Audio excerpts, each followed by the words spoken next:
Yes people, good morning, good afternoon, good evening to all of you. कैसे सब लोग? Hope तो आप सब लोग बहुत बढ़िया रहेंगे। मैं बता दूं, मैं भी बहुत अच्छा हूं।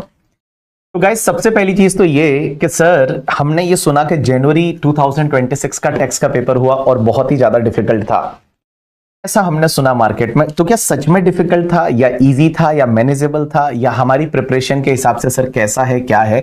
आप थोड़ा बता दीजिए ना तो बेटर रहेगा। तो गाइज, मैं आपके साथ में ये पेपर डिस्कस करने वाला हूं। इसमें से कुछ प्रोविजन ऐसे रहेंगे जो ऑब्वियसली अभी तक आप लोगों ने नहीं पढ़े हैं।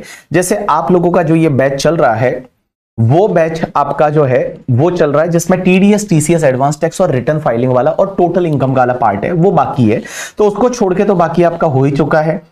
तो चलो देखते हैं उसके बेसिस पे आप लोगों का कितना सही होता है, कितना क्या होता है। तो मैं क्या कर रहा हूं, अगले 40 मिनट, और ये लेक्चर आपको रिकॉर्डेड में भी मिलेगा।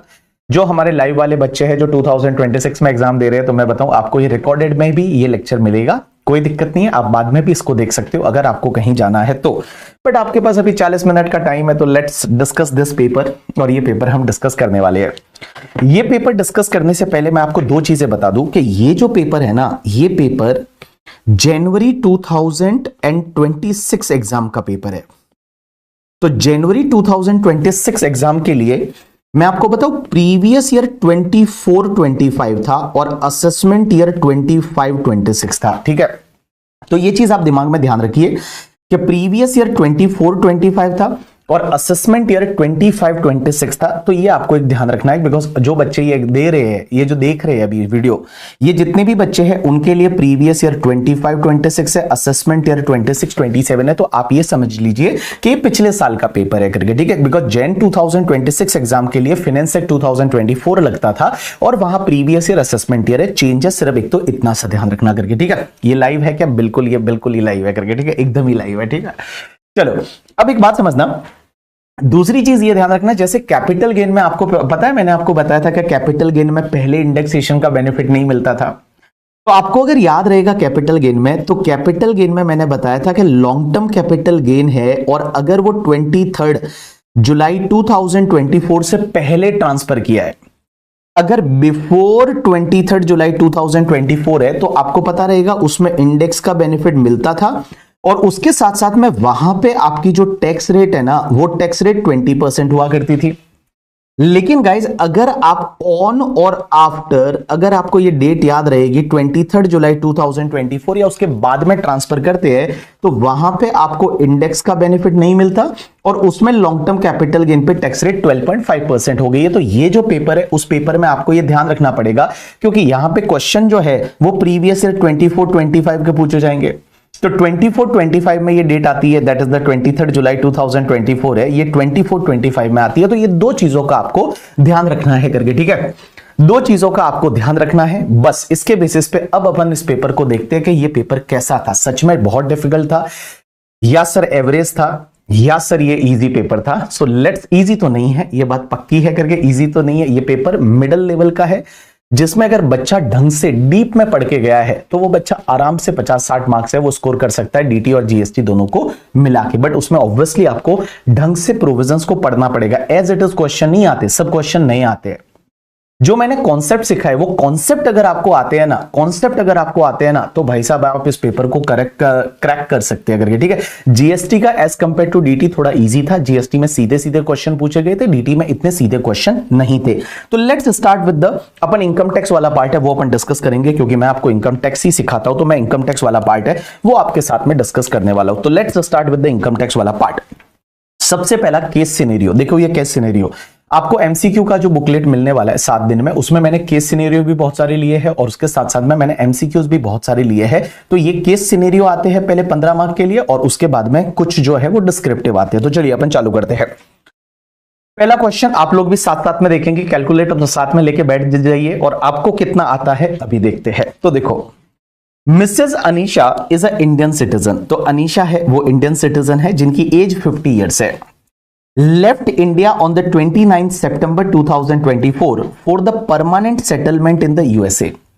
ये इंडिया छोड़ के गई 29 सितंबर 2024 को, परमानेंट सेटलमेंट यूएसए चली गई इसी साल में, मतलब 24-25 में, क्योंकि हम जब भी बात करेंगे प्रीवियस ईयर 24-25 की बात करेंगे करके। ठीक है, prior to this she had never travelled outside India, उससे पहले वो इंडिया के बाहर कभी नहीं गई थी। ठीक है, तो चलो एक काम करो, 29 सितंबर को इंडिया से बाहर गई है, तो पहली बात तो ये समझो कि इंडिया में कितने दिन थी।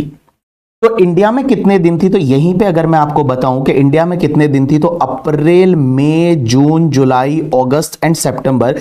अप्रैल के 30 डेज, मई के 31 डेज, जून के 30 डेज, जुलाई के 31 डेज, अगस्त के 31 डेज एंड सितंबर 29 डेज।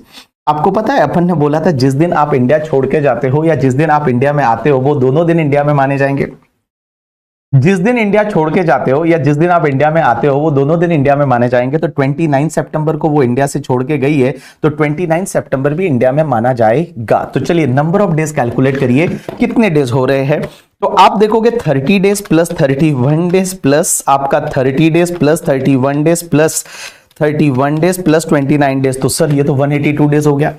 तो यहां पे सर 182 डेज हो गया, और 182 डेज होते ही मुझे एक बात बताओ, अगर कोई पर्सन 182 डेज इंडिया में स्टे किया तो पहली बेसिक कंडीशन ही सेटिस्फाइड होगी।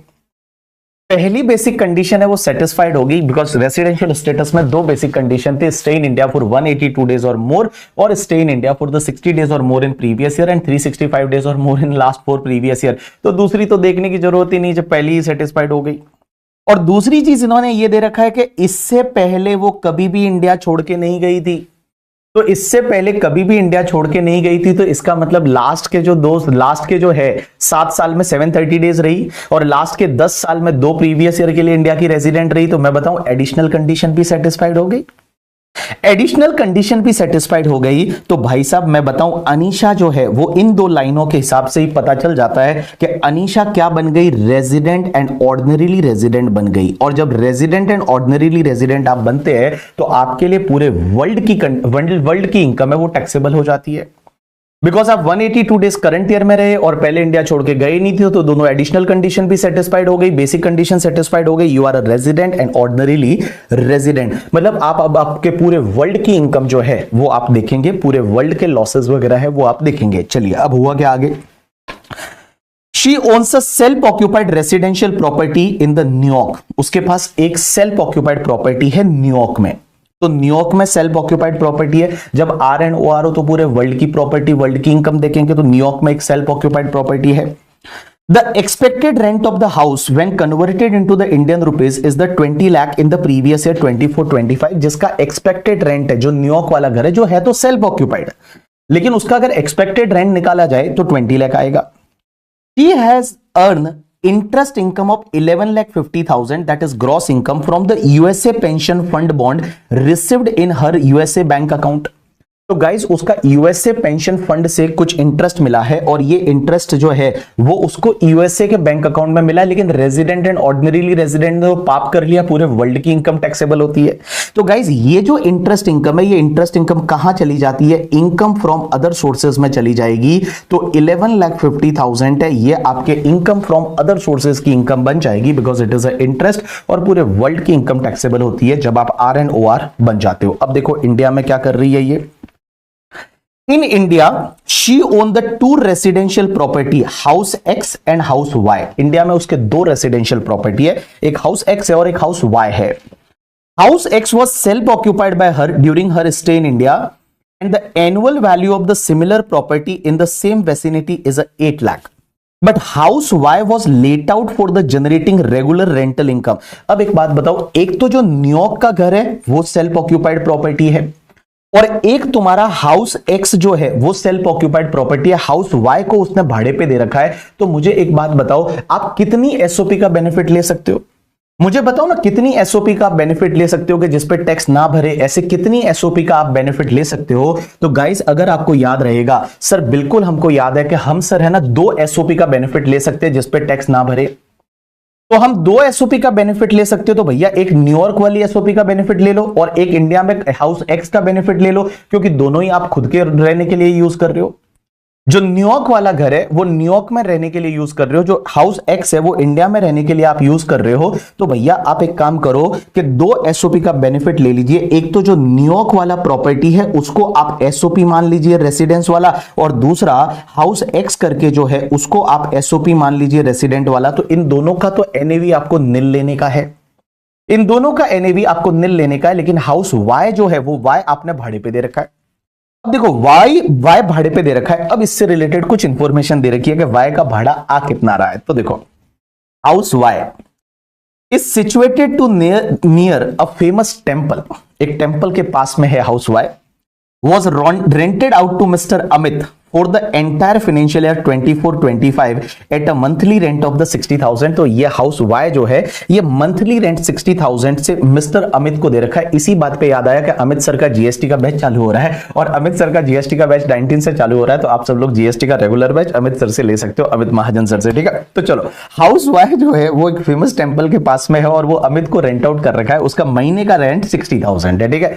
तो 12 महीने का कितना हो जाएगा, तो 60,000 मल्टीप्लाई बाय 12 करोगे आप तो 7,20,000 हो जाएगा। अब एक बात समझना, आगे क्या दे रखा है, यहां पे एक है ना ये जो पॉइंट दे रखा है, इस पॉइंट से मेरे को थोड़ा लगता है कि it is very fishy point, मतलब इतना क्लियर पॉइंट नहीं है, बट जो है जो मैं बता रहा हूं देखो, however due to the upcoming annual temple festival attracting millions of devotee the tenant found it difficult to reside in this area. क्या हुआ कि वहां बहुत सारे लोग दर्शन करने आ रहे थे, टेनेंट बोलता है कि ये क्या कचरा लगा रखा है, यहां तो बहुत सारी आवाजें वगैरह आ रही है, wanted to shift to any other place and he refused to pay the rent for the 2 month though the tenancy remain bona fide।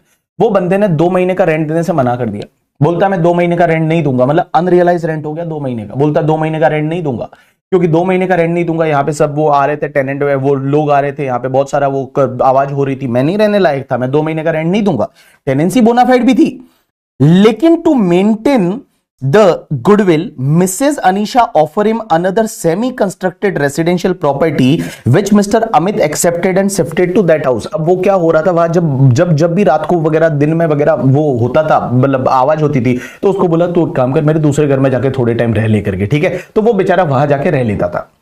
अब क्वेश्चन ये आता है कि ये अनरियलाइज रेंट जो 2 महीने का है ये लेस होगा या नहीं होगा।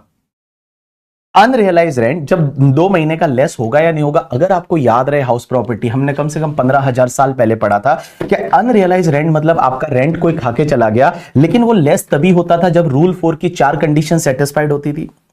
पहला टेनेंसी बोनाफाइड होना चाहिए, दूसरा टेनेंट जो है उसको उस घर से निकाल दिया हो, तीसरा आपने रीजनेबल स्टेप लिया हो, और चौथा वो टेनेंट आपका कोई और अदर प्रॉपर्टी ऑक्यूपाई नहीं कर रहा हो, कोई अदर प्रॉपर्टी ऑक्यूपाई नहीं कर रहा हो, बट ये तो कर रहा है, तो इसके लिए अनरियलाइज रेंट लेस नहीं होगा। और अनरियलाइज रेंट लेस नहीं होगा तो बेटा यहां पे आपका हाउस प्रॉपर्टी का इनकम कैसे निकालोगे, तो आपका 60,000 रुपीज जो है पूरे 12 महीने के लिए आपका हाउस प्रॉपर्टी का इनकम होगा। तो 60,000 multiply by 12 it's comes to the 7,20,000। Unrealise rent less नहीं होगा, और 720 में से आपको सिर्फ स्टैंडर्ड डिडक्शन मिलेगा 24A का, दैट इज 30% का। तो 30% का स्टैंडर्ड डिडक्शन जो मिला दैट इज 2,16,000 आपका मिल जाएगा। तो ये आपका यहां पे standard deduction 2,16,000।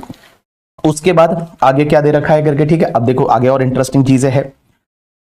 Mrs Anisha also enter into the agreement with mister Nagesh, एक नागेश करके बंदा है, उसके साथ अग्रीमेंट में एंटर किया है। अ रिनोड पार्किंग कॉन्ट्रैक्टर है to lease out her garage for the parking space at a ground floor of the house Y. House Y के ग्राउंड फ्लोर में एक पार्किंग था, वो पार्किंग उसने भाड़े पे दे दिया।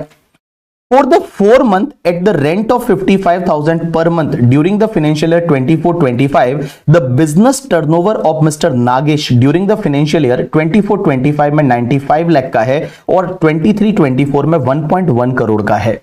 अब इसने क्या किया, पार्किंग स्पेस भाड़े पे दे दिया।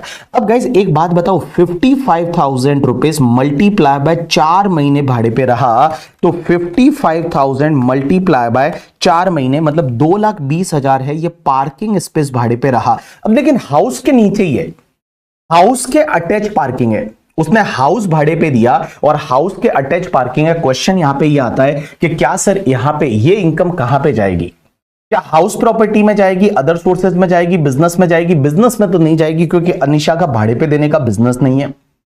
दूसरी चीज अगर आपको याद रहे तो हमने ये पढ़ा था हाउस प्रॉपर्टी का मतलब होता है building and land appurtenant to that building. Land appurtenant to that building, तो जो बिल्डिंग होती है और बिल्डिंग की land appurtenant to that building, वो तुम्हारे हाउस प्रॉपर्टी में ही जाता है। Land attach to that building, तो मैंने बोला था जैसे पार्किंग स्पेस साथ में है या फिर गार्डन वगैरह जो है करके, ठीक है, तो उसको पूरे को हाउस प्रॉपर्टी माना जाता है, तो ये भी तुम्हारे हाउस प्रॉपर्टी में ही जाएगा और ये भी तुम्हारे हाउस प्रॉपर्टी में जाएगा। तो 2,20,000 में से आपका 30% का स्टैंडर्ड डिडक्शन 24A वाला आपको मिल जाएगा। तो 2,20,000 मल्टीप्लाई बाय आप करोगे 30%, तो 30% कम्स टू द 66,000। 66,000 का आप स्टैंडर्ड डिडक्शन ले लीजिए, बाकी आपकी हाउस प्रॉपर्टी की इनकम आ जाएगी 1,54,000। चलिए अब आपसे क्वेश्चन पूछे हैं इसके बाद, चलिए एक और इंफॉर्मेशन है अभी तो। House X and House Y was acquired in the financial year 23-24 with the bank loan।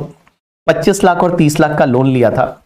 Mister Anisha paid interest of 2.5 lakh for the house x, लेकिन हाउस एक्स एसओपी है, and interest of 3 lakh accrued in the housing loan account could not be actually paid for the house Y। House Y का interest पे नहीं किया, house Y का interest 3 lakh है जो पे नहीं किया है।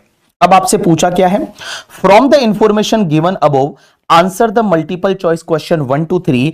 Assume that both Mrs. Anisha and Mr. Nagesh opted for default taxation regime। default taxation regime का मतलब होता है नया टैक्सेशन regime जो आज आपने सीखा है। गाइस एक बात बताओ, जब आप नए टैक्सेशन regime में जाते हो ना, तो पहली चीज एसओपी में इंटरेस्ट का डिडक्शन नहीं मिलता। तो एसओपी में इंटरेस्ट का डिडक्शन नहीं मिलता, तो ये हाउस एक्स तो एसओपी है ना, तो हाउस एक्स के सामने जो आपका इंटरेस्ट है इसका डिडक्शन मिलेगा ही नहीं। एसओपी में तो इंटरेस्ट का डिडक्शन नहीं मिलता करके, ठीक है, एसओपी में इंटरेस्ट का डिडक्शन नहीं मिलता, बट एलओपी में मिलता है। आंसर इज यस, एलओपी में मिल जाएगा। तो एलओपी में आपका ये 3 लाख का इंटरेस्ट है, लेकिन सर इंटरेस्ट तो पे ही नहीं किया, इंटरेस्ट तो पे ही नहीं किया, तो इंटरेस्ट पे नहीं किया तो भी डिडक्शन मिलता है, मिलता है। अगर आपको याद रहेगा मैंने 2 चीजें बताई थी, म्युनिसिपल टैक्सेस में तो ऐसे लिखवाया था पे किया तो अलाउ होगा, नहीं किया तो नहीं होगा, जब करोगे तब होगा, but interest on loan accrued basis पे अलाउ हो जाता है।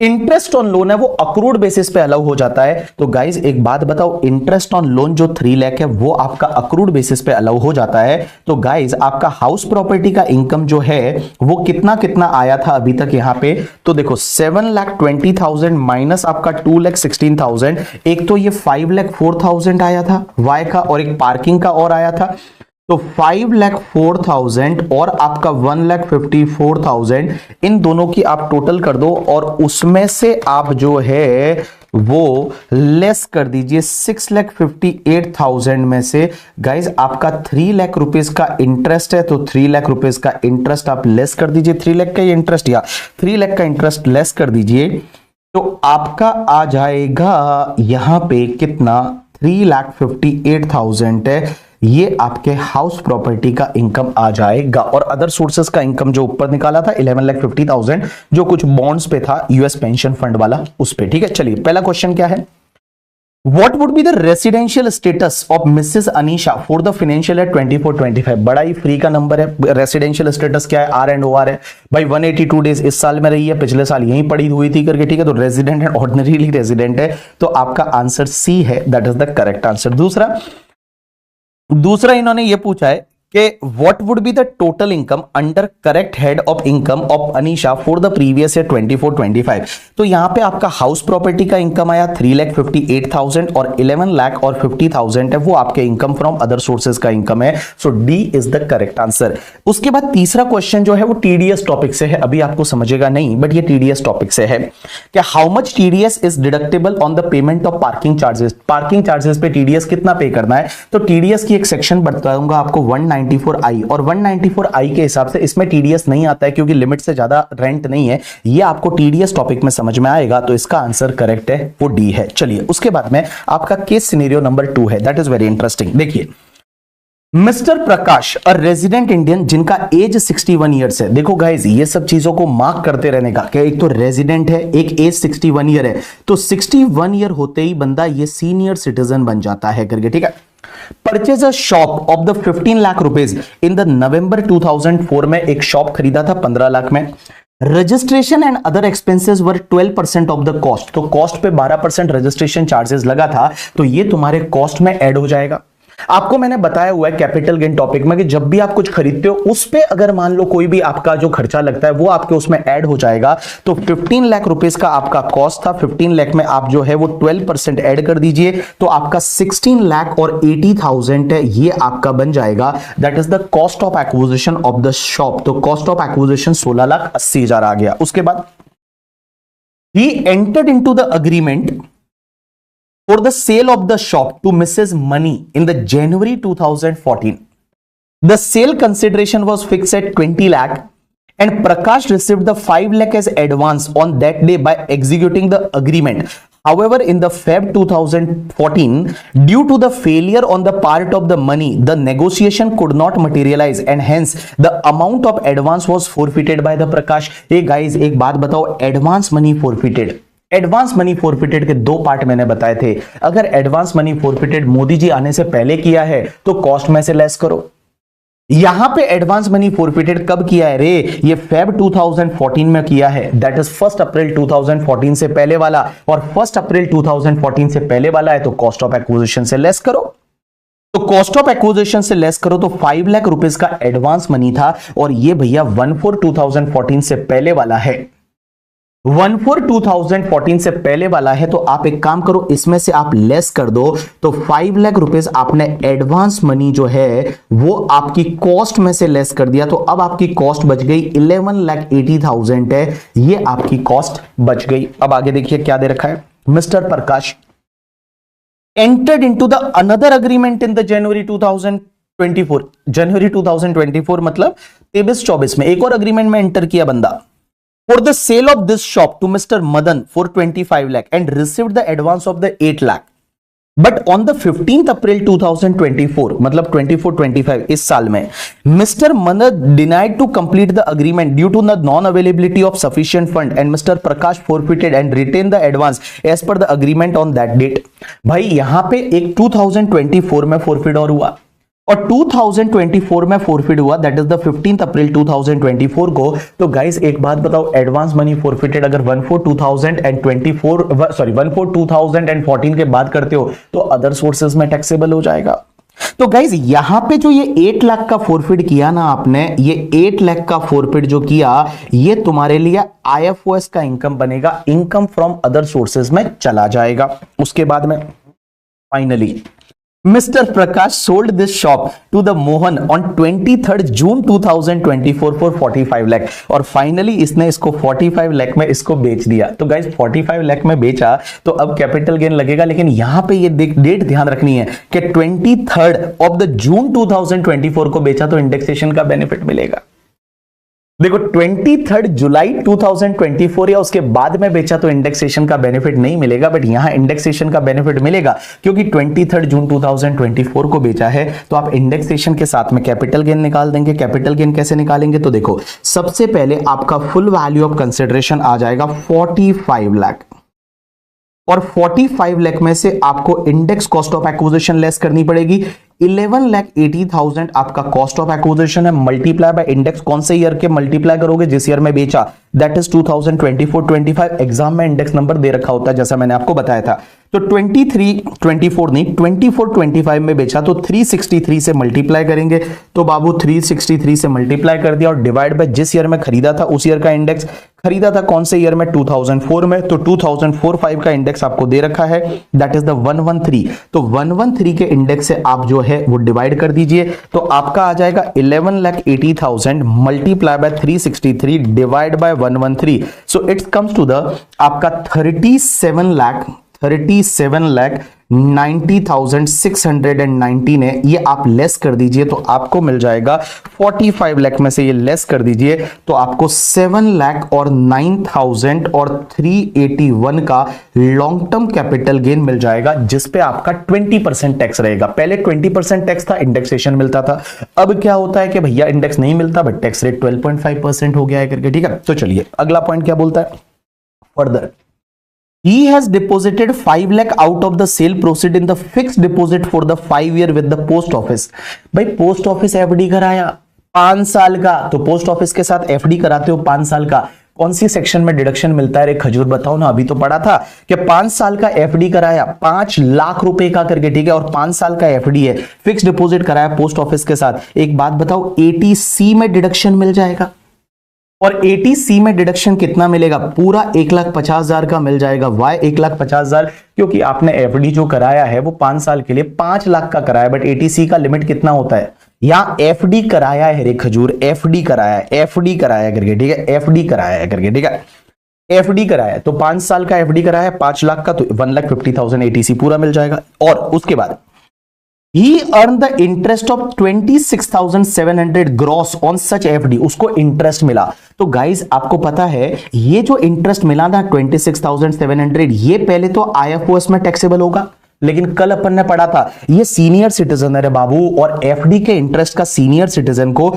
एक डिडक्शन मिल जाता है अंडर सेक्शन 80 TTB, और 50,000 तक डिडक्शन मिलता है, तो 26,700 पूरा डिडक्शन मिल जाएगा अगर ओल्ड टैक्सेशन रिजिम में है तो 26,780 टीटीबी में एफडी का भी डिडक्शन मिलता है। कल ही तो पढ़ा था लास्ट पार्ट में, एफडी का टीटीबी में डिडक्शन मिलता है।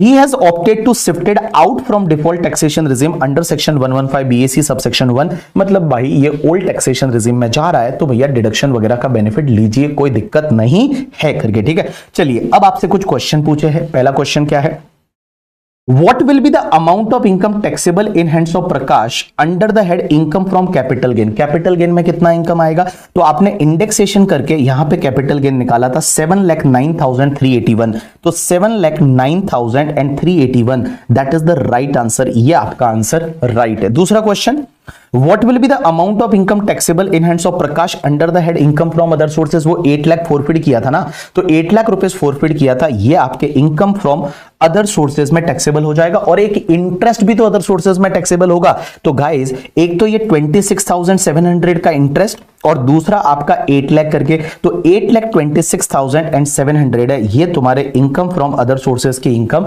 बन जाएगी। तीसरा पूछा है, what would be the tax liability of the Prakash? Prakash की टैक्स लायबिलिटी क्या क्या है? तो गाइज एक बात बताओ, प्रकाश के पास एक तो लॉन्ग टर्म कैपिटल गेन है, वो कितना है 7,09,381। उसके बाद और कौन कौन सी इनकम है, तो एक तो इनकम फ्रॉम अदर सोर्सेज की इनकम कितनी है, अभी तो निकाली 8,26,700 है करके, ठीक है। ये आपकी हो जाएगी जीटीआई कितना आया 7,09,381 प्लस आपका 8,26,700, तो it's comes to the 15,36,081 GTI आ गया। इसमें से एक तो एटीसी का डिडक्शन ले लो 1,50,000 का, 1,50,000 एटीसी ले लिया, और उसके बाद आप 80 टीटीबी ले लो, तो 80 टीटीबी और ले लो। 80 टीटीबी कितना था 26,700, तो बाबू आपके पास बचा कितना, तो अगर मैं बोलूं इसमें से एक तो 1,50,000 आपने ले लिया, एक 26,780 टीटीबी ले लिया, तो आपके पास 13,59,381 है, वो आपका बच गया। अब गाइस एक बात समझना, यहां 13,59,381 आपका बच गया। अब यहां पे जो है इसमें से टैक्स कैसे लगेगा, तो एक तो तुम्हारा एलटीसीजी जो है वो 7,09,381 है, इस पे सीधा 20% टैक्स लगा दो, क्योंकि ये पहले ट्रांसफर किया है। बाद वाले पे 12.5% लगता है, बट वो 4 कंडीशन सेटिस्फाइड होती है, तो वो ऑप्शन भी मिलता है ना वो, लेकिन वो बाद वाले पे, ये तो पहले ही ट्रांसफर कर दिया था। तो इस पे 7,09,381 पे आप 20% की रेट से टैक्स निकालेंगे, इट्स कम्स टू द 141, और आपका 876 आएगा। इसके बाद बचा कितना, तो इसमें से 13,59,381 में से आप 7,09,381 हटा दीजिए, तो 6.5 लाख बचा। अब 6.5 लाख जो बचा, इस पे आप स्लैब रेट से टैक्स निकाल दीजिए, लेकिन ये सीनियर सिटीजन है, ओल्ड टैक्सेशन रिजिम में जा रहा है, तो ओल्ड टैक्सेशन रिजिम में जा रहा है, तो अप टू 3 लाख रोशन के डैश पे डैश। उसके बाद आपका 3 लाख से लेके और आपका 5 लाख तक है, वो 5% आपका 10,000 आ जाएगा, और गाइस 5 लाख से लेके और 6.5 लाख पे आपका 20% आ जाएगा। तो 6.6 लाख 50,000 माइनस 5 लाख करोगे तो 1,50,000, और 1,50,000 पे 20% करोगे, इट्स कम्स टू द 30,000। तो यहां पे आपका एक तो 1.5 लाख पे 20% आपका 30,000 आ गया, और 10,000 40,000, तो गाइज ये 40,000 आ जाएगा।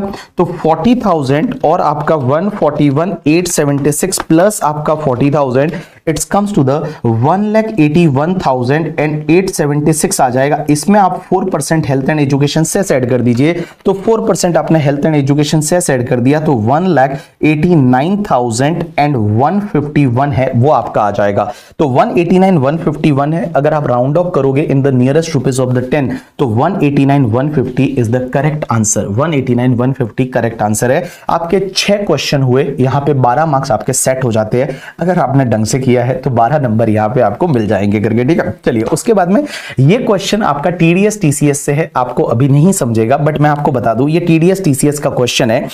और टीडीएस टीसीएस के क्वेश्चन अभी तक, क्योंकि आप लोगों का टीडीएस टीसीएस टॉपिक हुआ नहीं है इसलिए मैं बता रहा हूं, ये टीसीएस का क्वेश्चन है।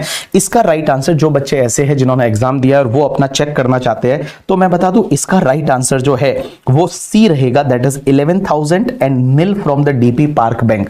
Why it is that will discuss after the TCS topic, क्योंकि टीडीएस टीसीएस से टॉपिक है कि टैक्स कितना कलेक्ट करना पड़ेगा, वो टॉपिक आप लोगों का आपके बैच में अभी तक हुआ नहीं है। तो बट इसका आंसर है ये है 11,000 from the greater park and nil from the DP park limited करके, ठीक है। चलिए उसके बाद में गाइस अगला question is very simple.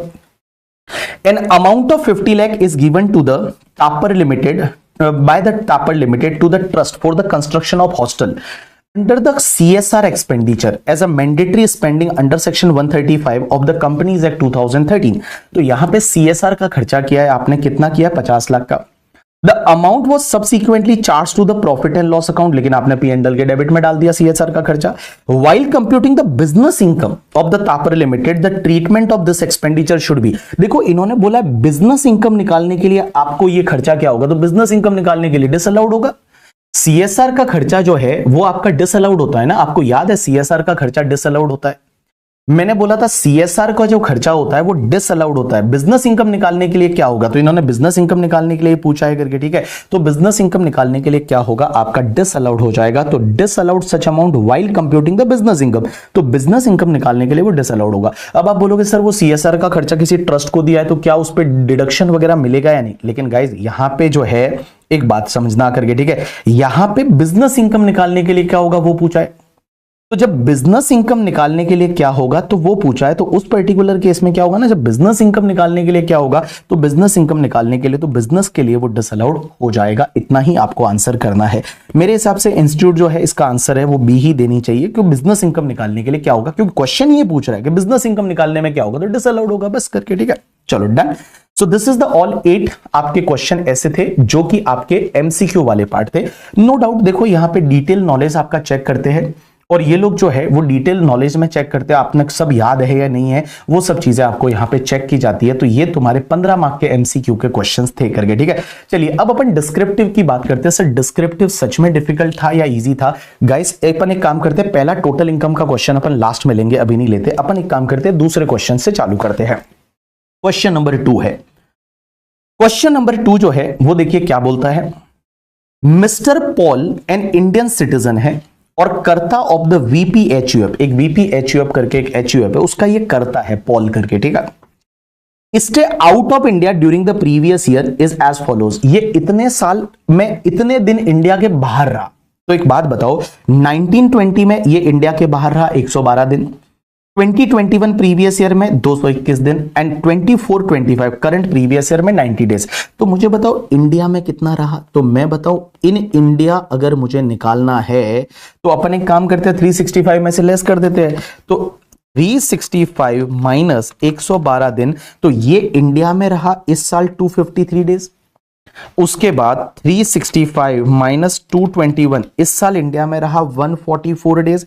And guys यहां 365 माइनस 90 डेज, तो ये आपका रहा 275 डेज।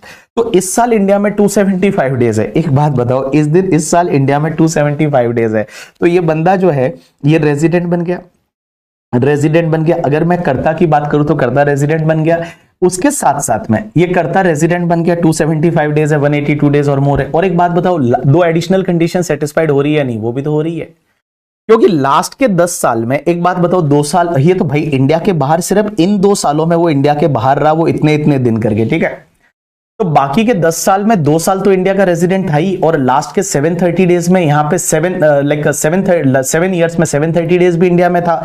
तो मैं एक बात बताऊं, यहां पे कर्ता क्या बन गया, रेजिडेंट एंड ऑर्डिनरीली रेजिडेंट बन गया। लेकिन क्या है, कर्ता के बारे में कुछ पूछा है या नहीं, देखेंगे। तो कर्ता रेजिडेंट एंड ऑर्डिनरीली रेजिडेंट बन गया क्योंकि बेसिक कंडीशन सेटिस्फाइड हो गई और 2 एडिशनल कंडीशन भी सेटिस्फाइड हो गई। लीप ईयर, यहां पे लीप ईयर से क्या ही फर्क पड़ता है, ये भी लीप ईयर नहीं है, ये लीप ईयर है तो क्या फर्क पड़ेगा, यहां 254 ले लो, यहां 254 ले लो, क्या फर्क पड़ता है, इंडिया में 254 डेज रहा करके, ठीक है। बट देखो दो एडिशनल कंडीशन क्या थी, लास्ट के 10 साल में 2 साल रेजिडेंट होना चाहिए, है ही है करके ये बंदा, और लास्ट के 7 ईयर्स में 730 डेज या उससे ज्यादा होना चाहिए, वो भी है यहां पे करके, ठीक है।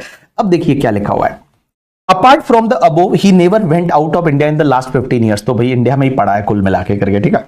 चलिए अब आगे देखिए क्या दे रखा है। कुल मिला के कर्ता अभी तक रेजिडेंट एंड ऑर्डिनरीली रेजिडेंट है, इस इंफॉर्मेशन से इतना तो पता चल जाता है। आगे देखिए क्या दे रखा है, the VPHUF own 2 agriculture land in India. इनके पास इंडिया में 2 एग्रीकल्चर लैंड है HUF के पास में। किसके पास में, HUF के पास में 2 एग्रीकल्चर लैंड है, एक मैसूर में है and one is the Saharanpur. एक मैसूर में, एक सहारनपुर में है। Mysore land is use for the coffee cultivation. Mysore की एग्रीकल्चर लैंड पे कॉफी का कल्टीवेशन होता है। And the cost of cultivation of the coffee produce is a 4 lakh and sold directly in the Indian market is a 15 lakh। अब आपने एक बात बताओ, ये जो है ये कॉफी का कल्टीवेशन कर रहे हैं मैसूर में, उसका जो सेलिंग प्राइस है, कॉफी बेचा वो 15 लाख में बेचा, और कॉफी का जो कल्टीवेशन हुआ था उसका कॉस्ट जो है वो आपका 4 लाख है। तो एक बात बताओ, यहां पे आपका कॉफी से जो इनकम हुआ वो 11 लाख है। लेकिन गाइज एक बात बताऊं, यहां इंस्टीट्यूट ने गलती की है। गलती ये की है कि सर ये नहीं बताया कि ये कॉफी में कितनी एक्टिविटी होती है। अगर आपको याद रहेगा तो आपको पता है टी कॉफी रबर के केस में हमने पढ़ा था, टी के केस में 40-60 कर दो, कॉफी के केस में अगर वो क्योर एंड ग्रोन होता है तो 25-75 करो, अगर ग्रोन क्योर रोस्टेड ग्राउंडेड है तो 40-60 करो। इसमें ये नहीं दे रखा है, यहां इंस्टीट्यूट के पार्ट पे गलती है। अब आप क्या अजम्पशन लेते हो ये आपकी मर्जी है करके, ठीक है। यहां क्या अजम्पशन लेते हो कि सिर्फ वो ग्रोन करके क्योर करके बेच दिया, या ग्रोन क्योर रोस्टेड ग्राउंडेड है। अब दोनों में से यहां अजम्पशन लेनी पड़ेगी भैया। यहां पे इन्होंने दिया ही नहीं है कि भैया ये क्या कर रहा है करके, ठीक है। मतलब इसने जो HUF है वो HUF ने कॉफी को ग्रोन करके क्योर करके बेचा है या ग्रोन क्योर रोस्टेड ग्राउंडेड है, तो उस पर डिपेंड करेगा। चलो अगर मैं ये अजम्पशन लेता हूं कि यहां पे ग्रोन और क्योर है, सिर्फ 2 ही एक्टिविटी हो रही है, तो उस पर्टिकुलर केस में आपका जो है वो पता रहेगा 25% है वो आपका PGBP का इनकम होगा और 75% आपका एग्रीकल्चर इनकम होगा। तो ये अजम्पशन बेस्ड जाना पड़ेगा, क्योंकि क्वेश्चन के पेपर के सबसे ऊपर लिखा होता है कि make suitable assumption whenever required. So यहां रिक्वायर्ड है तो इसके लिए 2,75,000 तो आपका PGBP का इनकम हो जाएगा, और अगर आप उसमें से माइनस करोगे तो 8,25,000 है वो आपका एग्रीकल्चर इनकम हो जाएगा फ्रॉम द कॉफी वाले से। दूसरा, सहारनपुर में क्या हुआ, the Saharanpur land is use for the sugar cane cultivation which is further used for manufacturing of sugar in the factory owned by Mr. Paul.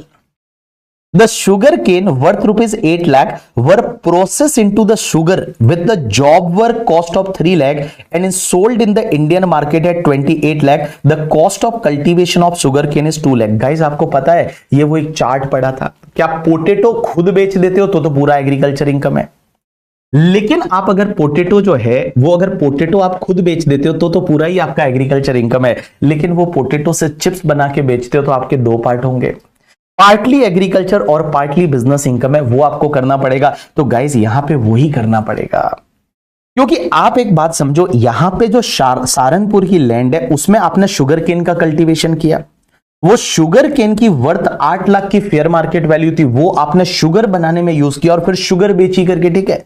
तो यहां तो पार्टली एग्रीकल्चर और पार्टली बिजनेस। तो अगर आपको याद रहेगा थोड़ा बहुत तो देखो मैंने आपको ऐसा एक चार्ट बनाया था कि आपकी एग्रीकल्चर इनकम कितनी होगी, कि आपने एग्रीकल्चर प्रोड्यूस कितना फर्दर प्रोसेस किया उसकी फेयर मार्केट वैल्यू क्या है। तो एग्रीकल्चर प्रोड्यूस फर्दर प्रोसेस किया उसकी फेयर मार्केट वैल्यू है वो 8 लाख रुपीज है। और गाइस एक बात मैं यहां पे इसको कॉपी करके यहां ले लेता हूं। देखो, जो एग्रीकल्चर प्रोड्यूस आपने फर्दर प्रोसेस किया that is the sugar cane, जिसकी वर्थ 8 लाख है तो उसकी मार्केट वैल्यू 8 लाख है, तो 8 लाख रुपीस है वो अपना एफएमवी हो गया, और माइनस इसका कॉस्ट ऑफ कल्टीवेशन था शुगर केन का that is the 2 lakh rupees. तो गाइस एक बात बताओ, यहां पे आपका 6 लाख रुपीस जो है, ये 6 लाख रुपीस आपका एग्रीकल्चर इनकम हो गया, ये आपका एग्रीकल्चर इनकम है। अब आपका पीजीबीपी का इनकम कितना आएगा कि शुगर कितने में बेचा, तो शुगर आपने जो बेचा वो 28 लाख में बेचा, तो शुगर आपने 28 लाख रुपीस में बेचा, इसमें से आपका लेस कर दीजिए एक तो कॉस्ट ऑफ फर्दर प्रोसेस किया था, उसका कॉस्ट जो जॉब वर्क का लगा था वो 3 लाख रुपीस लगा था। एंड गाइस एक शुगर केन का फेयर मार्केट वैल्यू भी तो लेस करोगे शुगर केन का, तो शुगर केन का fair market value 8 lakh rupees है, इसको आप लेस कर दीजिए तो अब आपका बन जाएगा पीजीबीपी का income. So that is called your PGBP का income. So 28 lakh minus 3 lakh minus 8 lakh, so it's comes to the 17 lakh है वो आपका पीजीबीपी का इनकम आ जाएगा। तो 17 लाख यहां पीजीबीपी का इनकम, एग्रीकल्चर इनकम 6 लाख रुपया, और पहले वाले केस में 275 है वो पीजीबीपी का इनकम और 825 है वो एग्रीकल्चर इनकम। ये है एचयूएफ की इनकम। अब आपसे पूछा क्या है, इन्होंने पूछा है based on the above information determine residential status of HUF. एक बात बताओ, एचयूएफ का residential status control and management पे डिसाइड होता है। अब यार कंट्रोल एंड मैनेजमेंट इंडिया से ही तो हो रहा है, क्योंकि ये कर्ता जो है वो इंडिया में इस साल 275 डेज है, इंडिया से ही तो कंट्रोल और मैनेजमेंट होता है। कंट्रोल और मैनेजमेंट पार्टली और फुल्ली फ्रॉम इंडिया हुआ तो वो एचयूएफ रेजिडेंट बन गया, और वो HUF resident and ordinarily resident है या नहीं, उसके लिए आपको देखना पड़ेगा कि कर्ता क्या दोनों एडिशनल कंडीशन सेटिस्फाइड कर रहा है या नहीं। तो कर्ता दोनों एडिशनल कंडीशन सेटिस्फाइड कर रहा है, तो ये एचयूएफ जो बनेगा, residential status of HUF is a resident and ordinarily resident. And guys, compute the total income and under proper head of income and net tax liability of the HUF under the default taxation regime। तो ये जो income है agriculture की income exempt हो जाएगी, और आपकी जो बिजनेस की इनकम है उस पे फिर आप न्यू टैक्सेशन रिजीम के हिसाब से टैक्स निकाल दीजिए। ये एक 6 मार्क का क्वेश्चन था। This is the one question of the 6 marks, जहां पे रेसिडेंशियल स्टेटस और जो पहला टॉपिक टैक्स कैलकुलेशन और पार्टली एग्रीकल्चर पार्टली बिजनेस, उस पार्ट को उन्होंने कंसिडर किया था इस क्वेश्चन में। 6 मार्क का क्वेश्चन, नया क्वेश्चन था, पहली बार ये क्वेश्चन ऐसा आया है करके, ठीक है। चलिए दूसरा क्वेश्चन जो है ये बेसिकली आपके टीडीएस टीसीएस से रिलेटेड क्वेश्चन है, दैट इज द आपको एप्लीकेबिलिटी ऑफ टीडीएस। ये टॉपिक अभी तक हुआ नहीं है, तो अपन इस बी वाले पार्ट को थोड़ी देर बाद लेते हैं। चलिए अब अपन लेते हैं एक बार क्वेश्चन नंबर 3A। और 3A भैया इतना इजी नहीं था, लोग यहां पे कंफ्यूज हुए, गजब लेवल पे कंफ्यूज हुए, क्योंकि पहली बार ऐसा क्वेश्चन आया है करके, ठीक है। तो देखो यहां पे भी देखो, ये पेपर डिफिकल्ट नहीं था, बट बहुत सारे ऐसे प्रोविजन थे जो अलग तरीके से उन्होंने बताए हैं। सर यहां पे जब एचयूएफ के लिए अपन टैक्स निकालेंगे तो सर यहां पे वो भी अपने को करना पड़ेगा कि that is the partial integration, बिल्कुल पार्शियल इंटीग्रेशन भी करना पड़ेगा। तो भाई साहब इतना इजी क्वेश्चन वो 6 मार्क के लिए नहीं था, 6 मार्क के लिए बहुत सारे एफर्ट पुट करने पड़ रहे थे उसमें करके, ठीक है। चलिए उसके बाद में क्वेश्चन नंबर 3 पे चलते हैं। सैलरी का क्वेश्चन था, सैलरी अभी अभी आपने किया है, बट सैलरी का क्वेश्चन था, और सैलरी का जो क्वेश्चन है वो देखिए क्या दे रखा है यहां पे। यहां पे सबसे पहले अपन पढ़ते हैं, मिस्टर सुरेश, एज 55 ईयर्स की है, resident individual employed in the government company. ये गवर्नमेंट कंपनी में जॉब कर रहा है। एक गाइज एक बात बताऊं, यहां गवर्नमेंट कंपनी दे रखा है, ये गवर्नमेंट नहीं है। देखो गवर्नमेंट किसको बोलते हैं, अगर आपके पापा टीचर है और गवर्नमेंट स्कूल में काम करते हैं वो गवर्नमेंट एम्प्लॉय है। अगर आपके जो मम्मी है वो गवर्नमेंट हॉस्पिटल, वो गवर्नमेंट ओन है करके, ठीक है, तो गवर्नमेंट उसको बोलेंगे। गवर्नमेंट कंपनी इज डिफरेंट, जैसे पीएसयू है, पब्लिक सेक्टर अंडरटेकिंग, जैसे बीपीसीएल है, या फिर मान लो इंडियन ऑयल कॉर्पोरेशन है, ये तो गवर्नमेंट की कंपनियां हैं जिसमें प्राइवेट पब्लिक पार्टनरशिप होती है, ये गवर्नमेंट नहीं है। ये यहां बच्चे कंफ्यूज होंगे, क्योंकि देखो आप पहली बार जब देखोगे गवर्नमेंट कंपनी तो आपको लगेगा गवर्नमेंट है, नहीं, government is different. Indian railway is government, क्योंकि that is everything is owned by the government, तो that is the government, but government company is not a government. तो ये बंदा जो है वो गवर्नमेंट एम्प्लॉय नहीं है, गवर्नमेंट कंपनी दे रखा है। ये इस बार इन्होंने ट्विस्ट किया था, और ये सच में बच्चे को थोड़ा थोड़ा तकलीफ दिया होगा इस पॉइंट पे। तो देखिए क्या लिखा हुआ है, mister Suresh, age 55 years, a resident individual employed in the government company, During the previous year 24-25, he received a monthly basic salary of the 1 lakh along with the dearness allowance of the 25% of basic pay. अब एक बात समझना, in addition as per the company policy he was provided with the following allowances and perquisites during the year करके, ठीक है। चलिए इस question में पूछा क्या है पहले अपन वो देख लेते हैं। तो लास्ट में बोला है compute the total income of Suresh if he opted for the optional tax regime. Guys optional tax regime का मतलब होता है ओल्ड टैक्स रिजिम। देखो अगर डिफॉल्ट टैक्स रिजिम बोला हुआ है तो न्यू टैक्सेशन रिजिम, अगर ऑप्शनल या opt out from default taxation regime मतलब ओल्ड टैक्सेशन रिजिम, तो ये ओल्ड टैक्सेशन रिजिम है वो फॉलो कर रहा है करके, ठीक है। चलिए अब देखिए क्या दे रखा है।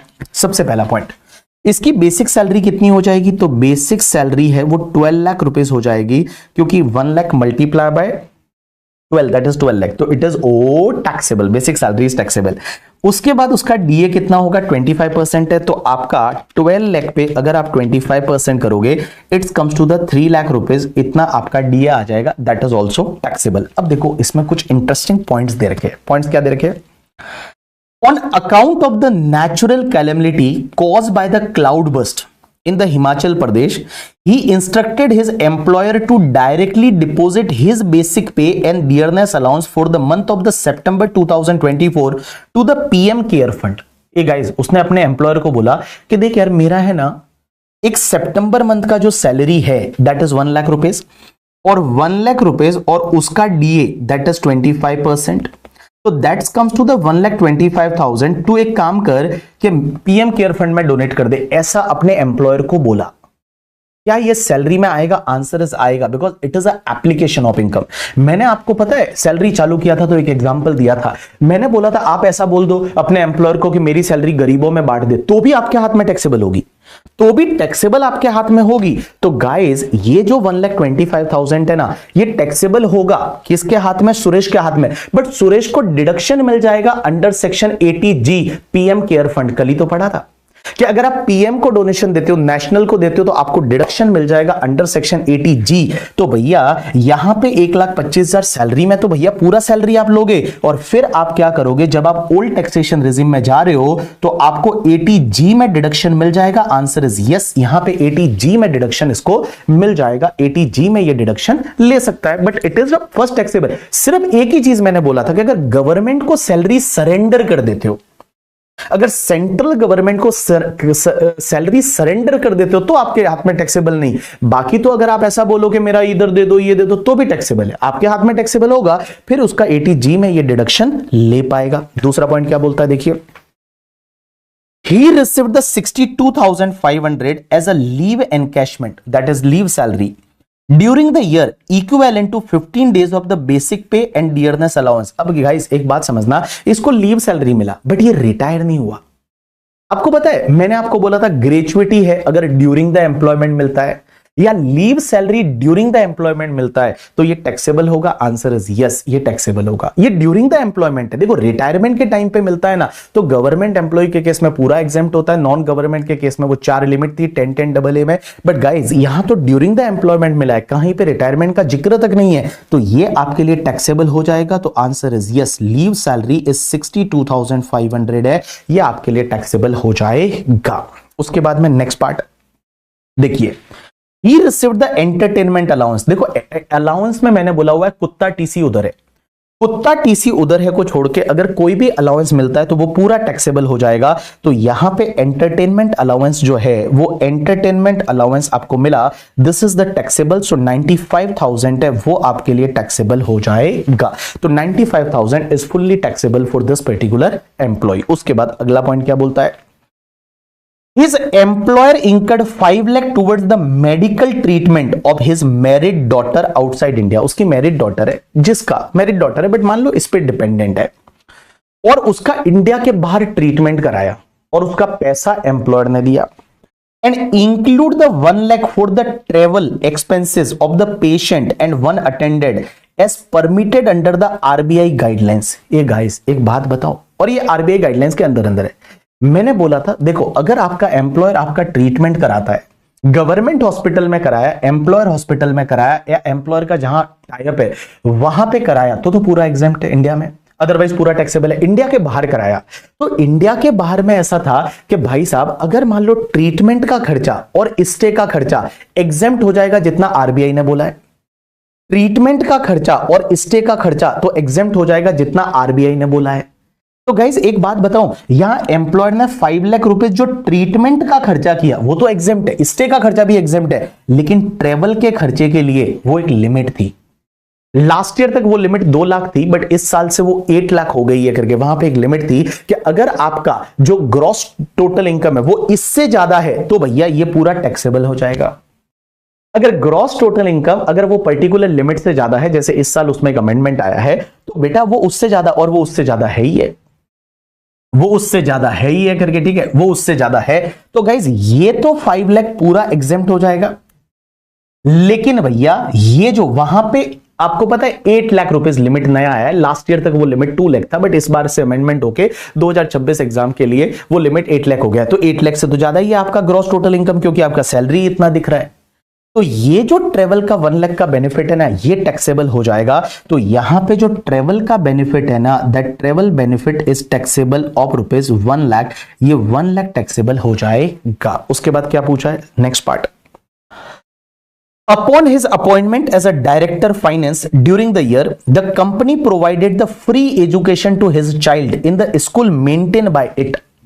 The cost of similar education in the comparable institution is 9,000 per month. एक बात बताओ, आपके बच्चों को फ्री में पढ़ाया जाता है, मैंने डीपीएस का एग्जांपल दिया था कि जैसे दिल्ली पब्लिक स्कूल में एक बच्ची काम करती है और उसके बच्चों को वहां फ्री में पढ़ाया जाता है। तो फ्री में पढ़ाया जाता है तो मैंने आपको यह बताया था कि फ्री में पढ़ाया जाता है, आपको देखना है कि उसको एजुकेशन की वैल्यू कितनी है। अगर एजुकेशन की वैल्यू जो है, एजुकेशन की वैल्यू जो है वो अगर मान लो within the limit of the 1000 है तो पूरा एग्जेम्प्ट है, और अगर 1000 से ज्यादा है तो पूरा टैक्सेबल हो जाएगा। तो गाइज ये पूरा एग्जेम्प्ट हो जाएगा। आंसर इज यस, बिकॉज आपके वो एजुकेशन जो बच्चे को दिया जा रहा है उसकी वैल्यू 1000 पर मंथ से ज्यादा नहीं है, तो ये पूरा एग्जेम्प्ट हो जाएगा। आपसे पूछा क्या था, टोटल इनकम निकालनी थी ओल्ड टैक्सेशन रिजिम में। तो ये जो आपकी जो इनकम आएगी इसको आप जो है इसको बोलेंगे ग्रॉस सैलरी। तो ग्रॉस सैलरी में से फिर आप स्टैंडर्ड डिडक्शन ले लीजिए, ओल्ड टैक्सेशन रिजिम में है तो 50,000 का यहां पे, और उसके बाद में आप डिडक्शन ले लेंगे 80G का, दैट इज प्राइम मिनिस्टर वाला केयर फंड वाला 1 लाख और 25,000 का डिडक्शन ले लीजिए, जो भी बचेगा that is the total income. ये क्वेश्चन जो था। अब एक बात बताऊं, अगर किसी बच्चा को ये बोलेगा सर हमने तो गवर्नमेंट एम्प्लॉय मान के किया था, क्योंकि यहां गवर्नमेंट कंपनी दिया था, तो गवर्नमेंट कंपनी को मैंने तो गवर्नमेंट एम्प्लॉय मान लिया, तो क्या चेंज आएगा क्वेश्चन में? एक ही चेंज आएगा। अगर गवर्नमेंट एम्प्लॉय है तो आपने एंटरटेनमेंट अलाउंस का डिडक्शन लिया होगा। अगर आप गवर्नमेंट एम्प्लॉय है तो आपने एंटरटेनमेंट अलाउंस का एक डिडक्शन लिया होगा, बस उसकी वजह से 1 मार्क कटेगा। तो मैं बताऊं 6 मार्क का क्वेश्चन है, किसी ने गवर्नमेंट एम्प्लॉय मान के किया होगा तो बाकी सब चीजें तो सेम ही होगी, बाकी सब चीजें तो सेम ही होगी, एक एंटरटेनमेंट अलाउंस का डिडक्शन मिल जाएगा करके, ठीक है। अगर आप गवर्नमेंट एम्प्लॉय मान लेते हो तो ऐसा नहीं है कि किसी बच्चे ने बेचारे ने गवर्नमेंट एम्प्लॉय मान के कर लिया तो उसके पूरे मार्क 6 मार्क चले गए, नहीं, सिर्फ 1 मार्क का धक्का है वो लग सकता है, that is due to the government वाला जो एंटरटेनमेंट अलाउंस। सर इस वीडियो का लिंक यूट्यूब पे भी मिलेगा, तो आप टेंशन मत लीजिए, आप जाना चाहे तो आप जाइए करके, ठीक है। जिनको अभी लॉ का लेक्चर है आप जा सकते हैं, कोई दिक्कत नहीं है। इसका लिंक जो है वो आपको यूट्यूब पे भी मैं दिला दूंगा, और साथ साथ में आपके ड्राइव में तो अपलोड हो गई होगा करके, ठीक है। चलिए उसके बाद में ये आपके 6 मार्क का क्वेश्चन था। चलिए उसके बाद एक छोटू सा 4 मार्क का क्वेश्चन है, आपको लगेगा सर ये तो एकदम ही क्लास क्वेश्चन है, मजा आ जाएगा, ठीक है। तो देखिए, examine whether the following are chargeable to tax in hands of the Mrs Neetu and the amount liable to tax for the assessment year 25-26। क्या ये चीजें नीतू के हाथ में टैक्सेबल है या नहीं, और अगर टैक्सेबल है तो कितना अमाउंट पे टैक्स लगेगा, मतलब कितना अमाउंट टैक्सेबल होगा, आप मुझे बताइए। आप लोगों को बोलोगे सर ये एक तो सही है, चप्पू सा क्वेश्चन देते हैं, लप्पू सा सचिन वाला क्वेश्चन है। देखो पहला पॉइंट क्या है, on the day of her marriage, उसकी शादी पे Mrs Neetu received the gift totalling 5,40,000 out of which 60,000 was received from non relative. एक बात बताओ, शादी पे गिफ्ट मिले, रिलेटिव से मिले और नॉन रिलेटिव से मिले, मुझे एक बात बताओ, शादी पे गिफ्ट मिले तो मुझे एक बात बताओ ना, एक बात बताओ, शादी पे गिफ्ट मिले, शादी पे गिफ्ट मिले, मुझे बताओ क्या करना है करके, ठीक है। तो शादी पे जो गिफ्ट मिलता है मैं बताऊं, ये तो पूरा एग्जेम्प्ट हो जाता है, तो बाबू ये तो पूरा एग्जेम्प्ट हो जाएगा ना शादी पे। मिस्टर आईडी हटला आईटीसी टैक्सेबल कैसे बोल रहा है खजूर? शादी पे गिफ्ट मिला, भले रिलेटिव नॉन रिलेटिव किसी से भी मिले, हर मैरिज शादी बर्बादी पे गिफ्ट मिला, मिस्टर आईडी हटला आईटीसी में आ जाएगा, और मिस्टर आईडी हटला आईटीसी में आएगा तो ये पूरा एग्जेम्प्ट हो जाएगा। दूसरा पॉइंट देखिए क्या दे रखा है। On 1/11/2024 Mrs. Neetu enter into the agreement to acquire a vacant land from her friend for 25 lakh। Neetu जो है वो 25 लाख के कंसिडरेशन पे एक लैंड खरीदने वाली है, उसका कंसिडरेशन 25 लाख है। But applicable stamp duty SDV fix by the authority is 30 lakh, लेकिन उसका स्टैंप ड्यूटी वैल्यू जो है वो आपका 30 लाख है, 30 लाख है। As per the terms 2% of sale consideration was paid through an account pay check on the date of agreement, but agreement की date तक आपको 2% अकाउंट पे चेक से मिल चुका है, 2% अकाउंट पे चेक से अग्रीमेंट की डेट पे मिल चुका है। And the remaining 98% was paid on the registration। अब 15 दिसंबर 2024 को the date of registration the stamp duty value 33 lakh हो गया। एक बात बताओ, स्टैंप ड्यूटी वैल्यू कौन सी डेट का लेते हैं? मैंने बताया था नॉर्मली रजिस्ट्रेशन का लेते हैं, बट डेट ऑफ रजिस्ट्रेशन और डेट ऑफ अग्रीमेंट अलग अलग है, और अग्रीमेंट की डेट तक कुछ ना कुछ पैसा मिल गया हो bye account payee check, bye account पे डिमांड ड्राफ्ट और any mode of electronic clearing system, तो वहां पे आप लोग जो है वो अग्रीमेंट की डेट का एसडीवी ले सकते हैं। Answer is yes. तो यहां पे 2% सेल कंसिडरेशन आपको अग्रीमेंट की डेट तक अकाउंट पे चेक से मिल गया था, तो आप अग्रीमेंट की डेट का एसडीवी ले सकते हैं। Answer is yes. तो अग्रीमेंट की डेट का एसडीवी है 30 लाख। अब एक बात बताओ, कंसिडरेशन कितना है 25 लाख, एसडीवी कितना है 30 लाख, और ये कम लो वैल्यू पे खरीदा है। आप अदर सोर्सेज को वो 56:10 के चार्ट को याद करोगे, इमूवेबल प्रॉपर्टी अगर आप लो वैल्यू पे खरीदते हो, एक तो डिफरेंस आपका 50,000 से ज्यादा होना चाहिए, and SDV is more than 110% of consideration, तो डिफरेंस आईएफओएस में टैक्सेबल हो जाएगा। तो गाइज यहां डिफरेंस 5 लाख है, तो 5 लाख रुपीस का डिफरेंस है। और एक बात बताओ, ये एसडीवी जो है क्या ये कंसिडरेशन के 110% से ज्यादा है? आंसर इज यस है। तो मैं बताऊं यहां पे आपका जो 5 लाख रुपीस है वो कहां टैक्सेबल हो जाएगा? आईएफओएस में टैक्सेबल हो जाएगा। इन हैंड्स ऑफ द नीतू, ये नीतू के हाथ में आईएफओएस में टैक्सेबल हो जाएगा, बिकॉज आपने लो कंसिडरेशन से खरीदा है, तो 5 लाख आईएफओएस में टैक्सेबल हो जाता है। चलिए उसके बाद तो पहले वाले का 1 नंबर रहेगा, इस एडजस्टमेंट के मेरे हिसाब से हो सकता है 1.5 नंबर रहेंगे। ठीक है, चलिए तीसरा, Mrs. Neetu gifted 4 lakh on the 1st September 2004 to her husband, Mr. Aman, to invest in the business। अमन को बोला कि अमन इन्वेस्ट कर रहे बिजनेस में, और उसको 4 लाख दिया। Aman started business with a capital of 12 lakh, including the amount gifted by his wife, and earned the profit of the 5 lakh from his business from the financial year 24-25। अब एक बात बताओ, अमन ने यहां पे Neetu gifted 4 lakh on 1st September to her husband Mr. Aman to invest in the business। Aman started business with the capital of 12 lakh including the amount of gift। एक बात बताओ, बिजनेस स्टार्ट किया, ओपनिंग कैपिटल में gift amount है, opening capital में gift वाला amount है ना भाई, ओपनिंग कैपिटल में गिफ्ट वाला अमाउंट है, क्योंकि 12 लाख से उसने बिजनेस स्टार्ट किया जिसमें वाइफ वाला भी है, तो ओपनिंग कैपिटल में अलाउ है, इंक्लूड है ना। मैंने बोला था नॉर्मली 1 अप्रैल का कैपिटल लेते हैं, बट अगर बिजनेस बीच में चालू हुआ, तो भैया ओपनिंग कैपिटल का मतलब जिस दिन बिजनेस चालू हुआ उस दिन की ओपनिंग कैपिटल। तो यहां पे आप एक बात बताओ, 5 लाख रुपीस का प्रॉफिट है, तो 5 लाख रुपीस का प्रॉफिट जो हुआ है वो आपको 12 लाख रुपए की कैपिटल पे हुआ है।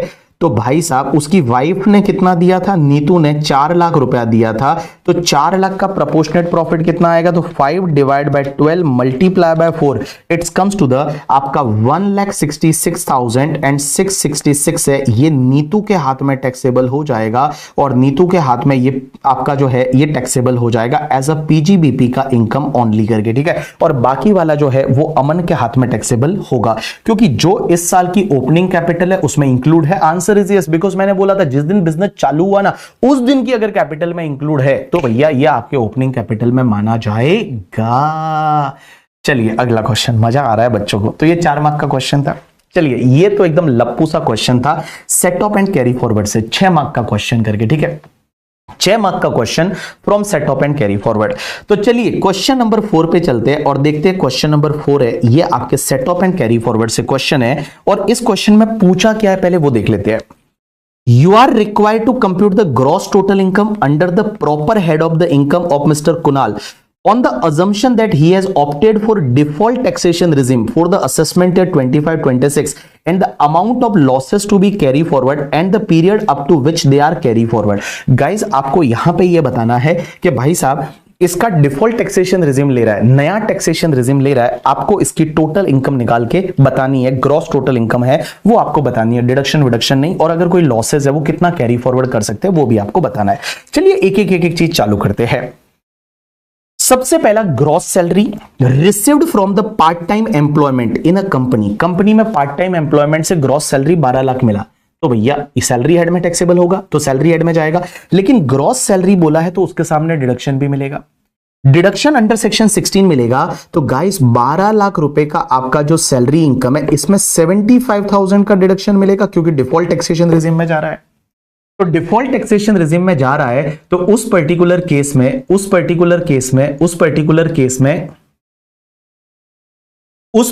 केस में एक बात बताओ 75,000 का स्टैंडर्ड डिडक्शन मिलेगा क्योंकि न्यू टैक्सेशन रिजिम है। तो 12 लाख में से आप एक काम करिए 75,000 आप लेस कर दीजिए तो 11 लाख और 25,000 ये आपका इनकम हो गया सैलरी हेड का।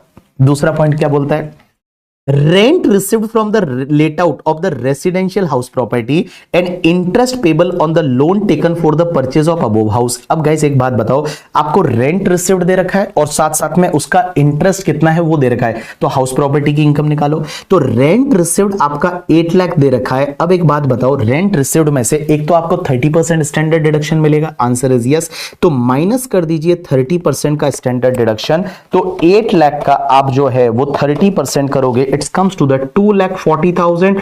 और गाइस लेट आउट प्रॉपर्टी है तो पूरा इंटरेस्ट अलाउ होगा।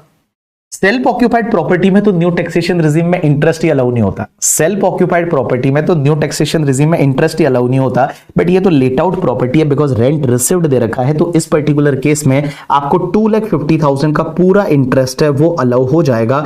अब आप देखिए हाउस प्रॉपर्टी हेड का आपका इनकम कितना आया, तो यहां पे आपका 8 लाख माइनस कर देंगे 2,40,000 माइनस कर देंगे 2,50,000, so it's comes to the 3 lakh और 10,000 ये आपके हाउस प्रॉपर्टी हेड का इनकम आ जाएगा।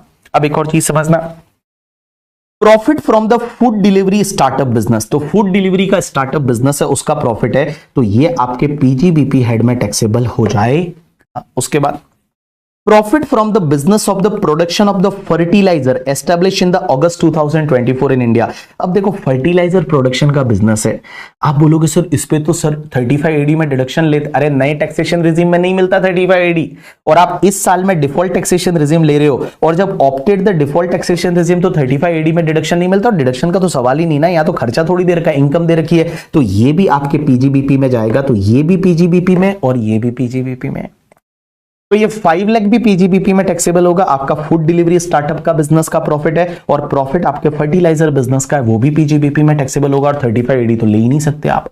एक और चीज समझना, last part, on 1/4/2024 starting of the year Kunal transfer 10 lakh to the charitable trust with the direction that trust will pay the 2,40,000 to Mrs Sunita, Kunal की wife, annually, and Mr Kunal can take back the full amount as per his wish. एक बात बताओ, ये तो revocable transfer है, आप किसी को ट्रांसफर करते हो उसको बोलते हो मेरी वाइफ को बेनिफिट दे दो मैं वापस ले लूंगा, ये तो रिवोकेबल ट्रांसफर है, तो खजूर तेरे हाथ में ही इनकम टैक्सेबल होगी। जब ये रिवोकेबल ट्रांसफर है तो तेरे हाथ में ही इनकम ट्रांसफर हो टैक्सेबल होगी। तो यहां पे कुणाल ने क्या किया, ट्रस्ट को दिया, और ट्रस्ट को बोला है कि मेरी वाइफ को इतना इतना देते रहो, indirect transfer, indirect transfer, it is a revocable transfer for the benefit of your wife. तो गाइज ये जो 2,40,000 जो है ये I assume it is a interest income, तो ये जो है ये अदर सोर्सेज में टैक्सेबल हो जाएगा, दैट इज 2,40,000 पूरा कुणाल के हाथ में क्लब हो जाएगा। अगर आप किसी भी पर्सन को रिवोकेबल ट्रांसफर करते हो ना, रिवोकेबल ट्रांसफर मतलब वापस कभी भी ले सकते हो या उससे आप बेनिफिट ले सकते हो, तो यहां पे ये बेनिफिट ले रहा है तो ये इसी के हाथ में टैक्सेबल हो जाएगा। अब गाइज एक बात बताऊं, यहां तक सब बच्चों ने सही किया होगा। पीजीबीपी का इनकम आपका 11 लाख रुपया, सैलरी का income 1125, house property 310, PGBP 11 lakh और आईएफएस 240, ये आपकी हो जाएगी ग्रॉस टोटल इनकम। बट देखिए पुराने कुछ लॉस दे रखे हैं, लेकिन यहां बच्चों ने गलती की होगी। पहला, losses brought forward from the earlier year, पुराने सालों के कुछ लॉस है, loss from the self occupied property is 1.5 lakh for the previous year 21-22। ये गाइस सेल्फ ऑक्यूपाइड प्रॉपर्टी का लॉस है पुराना 1.5 लाख का। और दूसरा business loss from the specified business covered under section 35AD 10 lakh rupees for the financial year. ये guys एक बात बताओ, इन दोनों को सेट ऑफ आप नहीं कर सकते जब आप न्यू टैक्सेशन रिजीम ले रहे हैं। अगर आपको याद रहेगा तो मैंने न्यू टैक्सेशन रिजीम जब आपको पढ़ाया था तो न्यू टैक्सेशन रिजीम में है ना, ये क्लियरली बोला था कि ये जो डिडक्शन का बेनिफिट नहीं मिलेगा और इसकी वजह से अगर कोई आपके लॉसेस वगैरह है, इसके लॉसेस है, तो वो लॉस आप सेट ऑफ कैरी फॉरवर्ड नहीं कर सकते। तो अगर आपको याद रहेगा तो जब अपन ये पढ़ रहे थे ना, तो मैंने आपको बोला था एक तो ये बेनिफिट नहीं मिलेंगे, एक तो ये कोई बेनिफिट नहीं मिलेंगे, और अगर इसकी वजह से तुम्हारे पुराने कोई लॉस है तो वो सेट ऑफ भी नहीं होंगे। ये वाला point, assessee can not set off और ब्रॉट फॉरवर्ड लॉसेस और unabsorbed depreciation attributed to the deduction referred above. तो इनकी वजह से एक बात बताओ, पुराना कोई लॉस है तो वो आप सेट ऑफ भी नहीं कर सकते जब आप न्यू टैक्सेशन रिजीम लेते हो।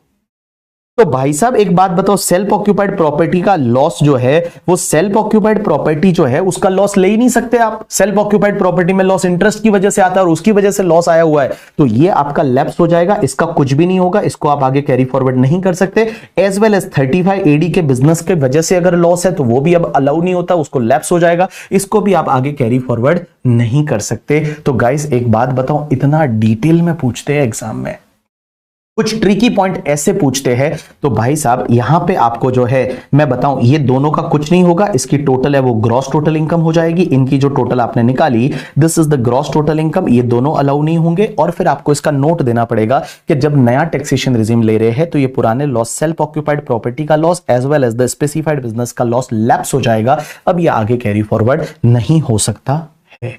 Done, this is the question number आपका ये वाला पार्ट। उसके बाद एक लास्ट क्वेश्चन है गाइस, ये आप लोगों का अभी तक हुआ नहीं है, ठीक है, आप लोगों का हुआ नहीं है, बट एक बात बताओ, क्योंकि ये लेक्चर मैं यूट्यूब पे डालने वाला हूं तो वो भी बच्चे देखेंगे, तो जिनका लाइक एग्जाम अभी हो गया है, तो इसके लिए मैं इनके बारे में बता रहा हूं आपको, बट आप लोगों का हुआ नहीं है, तो आपका जो अभी नेक्स्ट लेक्चर होंगे 2-3 लेक्चर, उसमें आपका ये लास्ट वाले लेक्चर्स में आएगा रिटर्न फाइलिंग एंड ऑल। तो पहला एक फोर्थ क्वेश्चन, सॉरी ये जो फोर्थ क्वेश्चन था उसका एक बी पार्ट है। बी पार्ट का पहला क्वेश्चन है, ये बोल रहा है कि examine with reason whether the following statement are true और फॉल्स, क्या ये फॉल्स है या ट्रू है। उसमें पहला 4 मार्क का क्वेश्चन, दो मार्क्स के 2 क्वेश्चन है। क्या दे रखा है पहला, Rajeev is a non working partner in the partnership firm, एक पार्टनरशिप फर्म में ये नॉन वर्किंग पार्टनर है, whose turnover for the previous year is 18 crore. तो पार्टनरशिप फर्म की ऑडिट होती है, पार्टनरशिप फर्म की ऑडिट हो रही है। The books of accounts of the firm are required to be audited under section 44AB of the Income Tax Act for the financial year 31st March 2025. Partnership firm की audit हो रही है। The due date of return filing of the income by Rajeev is 31st July for the assessment at 25-26 if he is getting only interest and capital from the firm. ऐसा नहीं है guys, एक बात बताओ, ये जो स्टेटमेंट है ये फॉल्स है। Why false? बिकॉज जब पार्टनरशिप फर्म की ऑडिट होती है तो पार्टनर की भी ड्यू डेट है वो 31 अक्टूबर होगी, क्योंकि जिसकी ऑडिट होती है ना उनके लिए रिटर्न फाइलिंग की ड्यू डेट 31 अक्टूबर हो जाती है, तो पार्टनर की ड्यू डेट है वो भी 31 अक्टूबर होगी। ये आपको रिटर्न फाइलिंग वाले टॉपिक में मैं आगे जाके पढ़ा लूंगा। दूसरा पॉइंट है, ये भी रिटर्न फाइलिंग वाले टॉपिक में ही आएगा। Mr. Kalra is a resident individual age 55 years who has opted out of default taxation regime, old taxation regime में जा रहा है, is engaged in the business of the trading of the textile yarn during the previous year 24-25. The net profit from the business carried on by him is a 3.9 lakh, तो उसका PGBP का income है वो 3,90,000 है।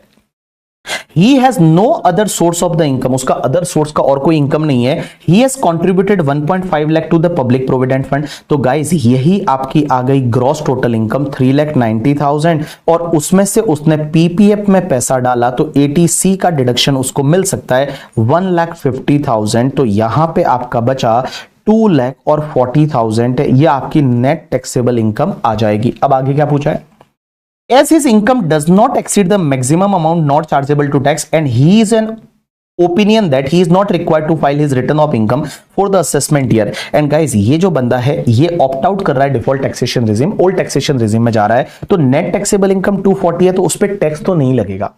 लेकिन क्या इसको return file करना पड़ेगा? आंसर इज यस, क्योंकि इसमें क्या होता है ना, आपकी ग्रॉस टोटल इनकम देखी जाती है। ग्रॉस टोटल इनकम अगर बेसिक एग्जामिशन से ज्यादा है तो आपको रिटर्न फाइल करना पड़ेगा। जिन लोगों का ये टॉपिक हुआ है आप लोग याद करो, मैंने बोला था पार्टनरशिप फर्म कंपनी के लिए रिटर्न फाइलिंग मैंडेटरी है, और बाकी के लिए आपका ग्रॉस टोटल इनकम है ना, ये अगर बेसिक एग्जामिशन से ज्यादा है तो आपको रिटर्न फाइल करना पड़ेगा। तो गाइस यहां पे ये जो है ये भी फॉल्स है, इसको रिटर्न फाइल करना ही पड़ेगा।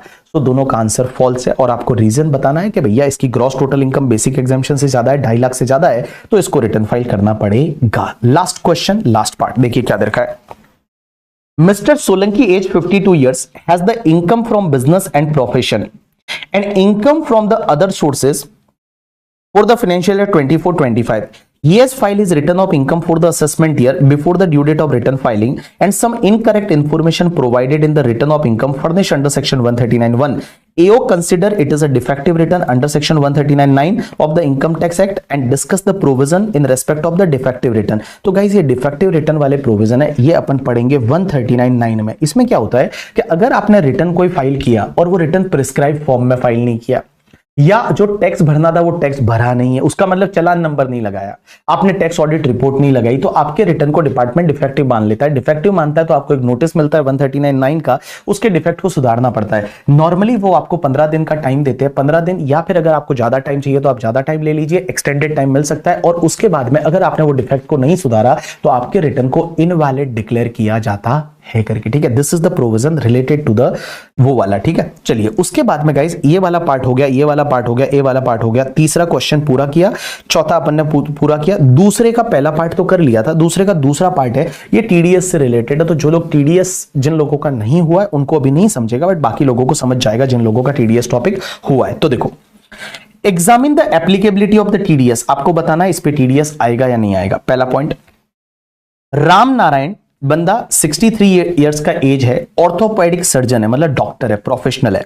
Borrowed 25 lakh from the friend to expand his clinic to include the that is physiotherapy service and paid 2.5 lakh as an interest on borrowed for his professional receipt for 52 lakh and 48 lakh for the financial year 23-24 and 24-25। Guys current year का उसका professional receipt 48 lakh है, but last year का 52 लाख है, और उसने अपने friend को ब्याज दिया है।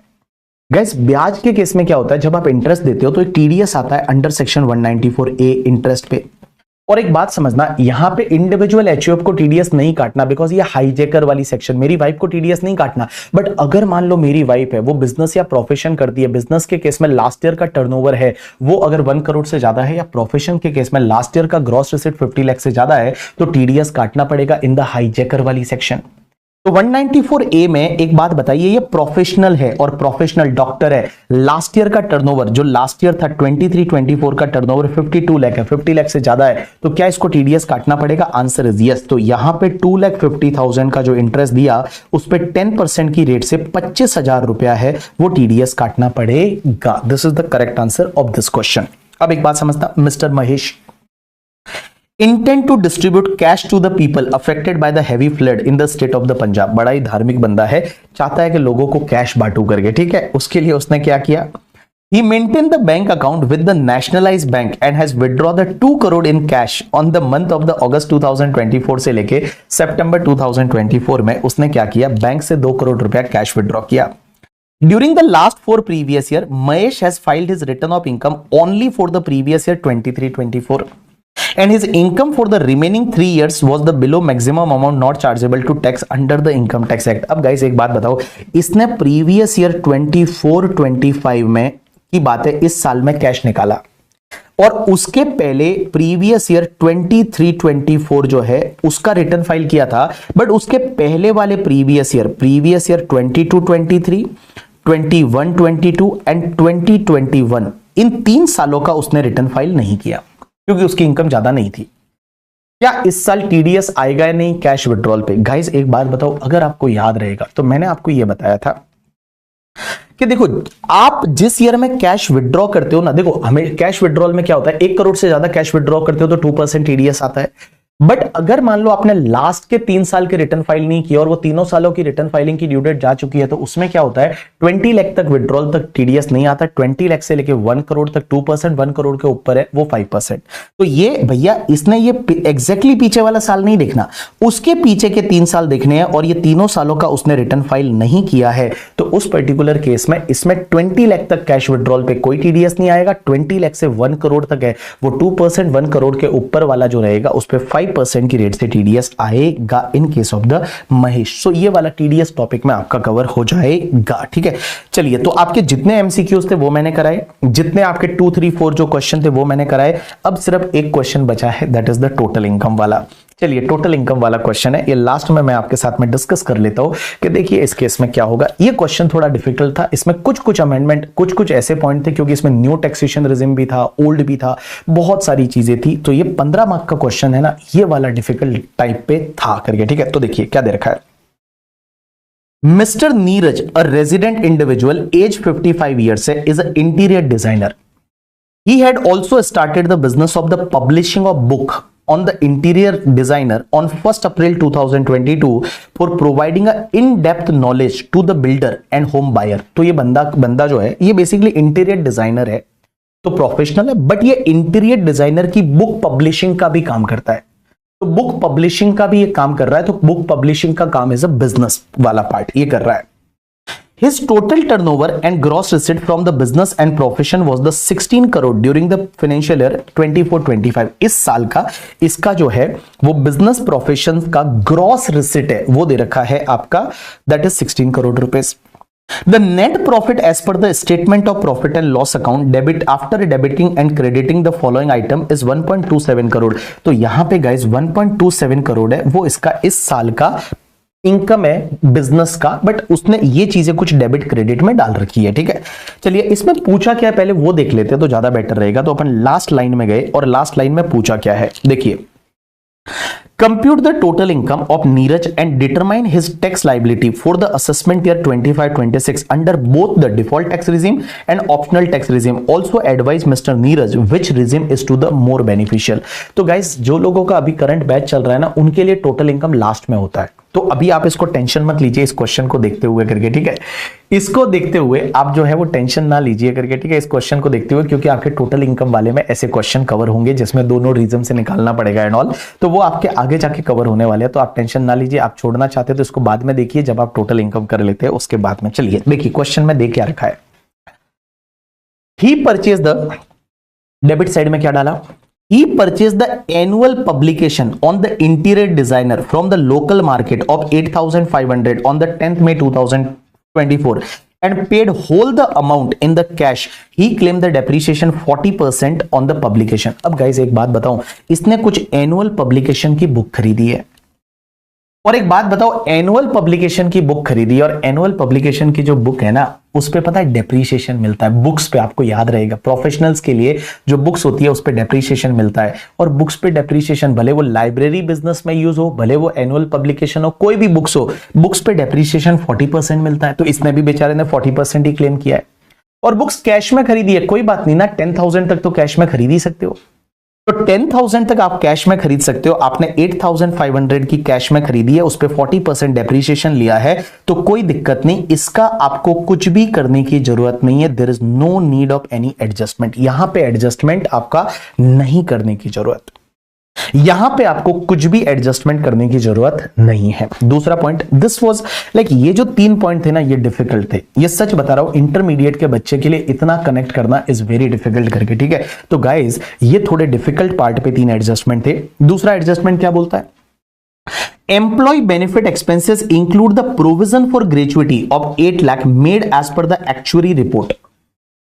अब एक बात बताओ, प्रोविजन फॉर ग्रेचुइटी अलाउ नहीं होता, ऐसा एक सेक्शन था, सेक्शन 40A सबसेक्शन 7, और मैंने बोला था provision for gratuity is not allowed, लेकिन अगर आप एक्चुअल ग्रेचुइटी दोगे ना तो वो अलाउ है, एक्चुअल ग्रेचुइटी दो तो अलाउ है, प्रोविजन फॉर ग्रेचुइटी अलाउ नहीं है। तो प्रोविजन फॉर ग्रेचुइटी 8 लाख वो पूरा डिसअलाउड कर दो, out of which 2 lakh has been paid in the 30th December 2024, 3 lakh has been paid on the 31st January 2025, and 3 lakh has been paid on the 30th April 2025, that is but before the due date of the return filing. guys एक बात बताओ, यहां पे actual gratuity allow होगा जो इस साल में पे किया, ये कोई contribution to the approved gratuity fund नहीं है। जब आप कंट्रीब्यूशन टू द आप recognise provident fund, approved gratuity fund, superannuation fund करते हो तो वहां 43B टांग अड़ाती है और 43B भी बोलती है रिटर्न फाइलिंग की ड्यू डेट तक जितना कंट्रीब्यूशन कर दिया अलाउ है। यहां एक्चुअल ग्रेचुइटी है तो जितना इस साल में पे किया वही अलाउ होगा, जितना इस साल में आपने पे किया वही अलाउ होगा।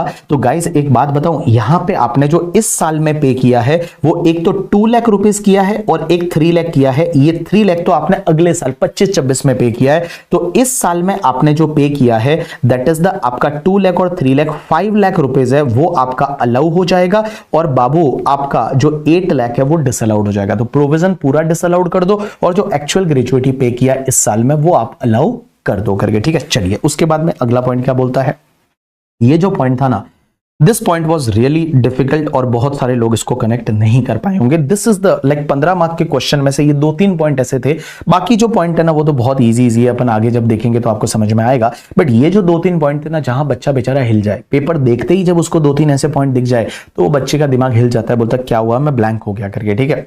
तो देखो तीसरा पॉइंट क्या बोलता है, depreciation include 50,000 charged on the installation of solar lighting system। अब गाइस एक बात बताओ, ये सोलर लाइटिंग सिस्टम है ना, on the 10th November 2024 half rate वाला at the factory premises which is used in the publication or publishing of books on the interior designing, the cost of installation was 4 lakh। he also received the subsidy of the 1 lakh from the government of India for installation of the solar lighting system। अब guys एक बात समझो, ये solar lighting system क्या renewable energy devices में आएगा या नहीं, अब ये तकलीफ है। आपको मैंने ई व्हीकल का तो बोला था और वहां पे अगर आपको याद रहेगा तो मैंने आपकी जो बुक है उस बुक में मैंने ऐसा लिखा था, मैं जब पीजीबीपी था तो पीजीबीपी में जब डेप्रिसिएशन की रेट है ना वहां पे लिखा था रिन्यूएबल एनर्जी डिवाइसेस। और रिन्यूएबल एनर्जी डिवाइसेस में सर क्वेश्चन ये आता है कि रिन्यूएबल एनर्जी डिवाइसेस जो है इंक्लूडिंग ई व्हीकल उस पर 40% डेप्रिसिएशन मिलता है।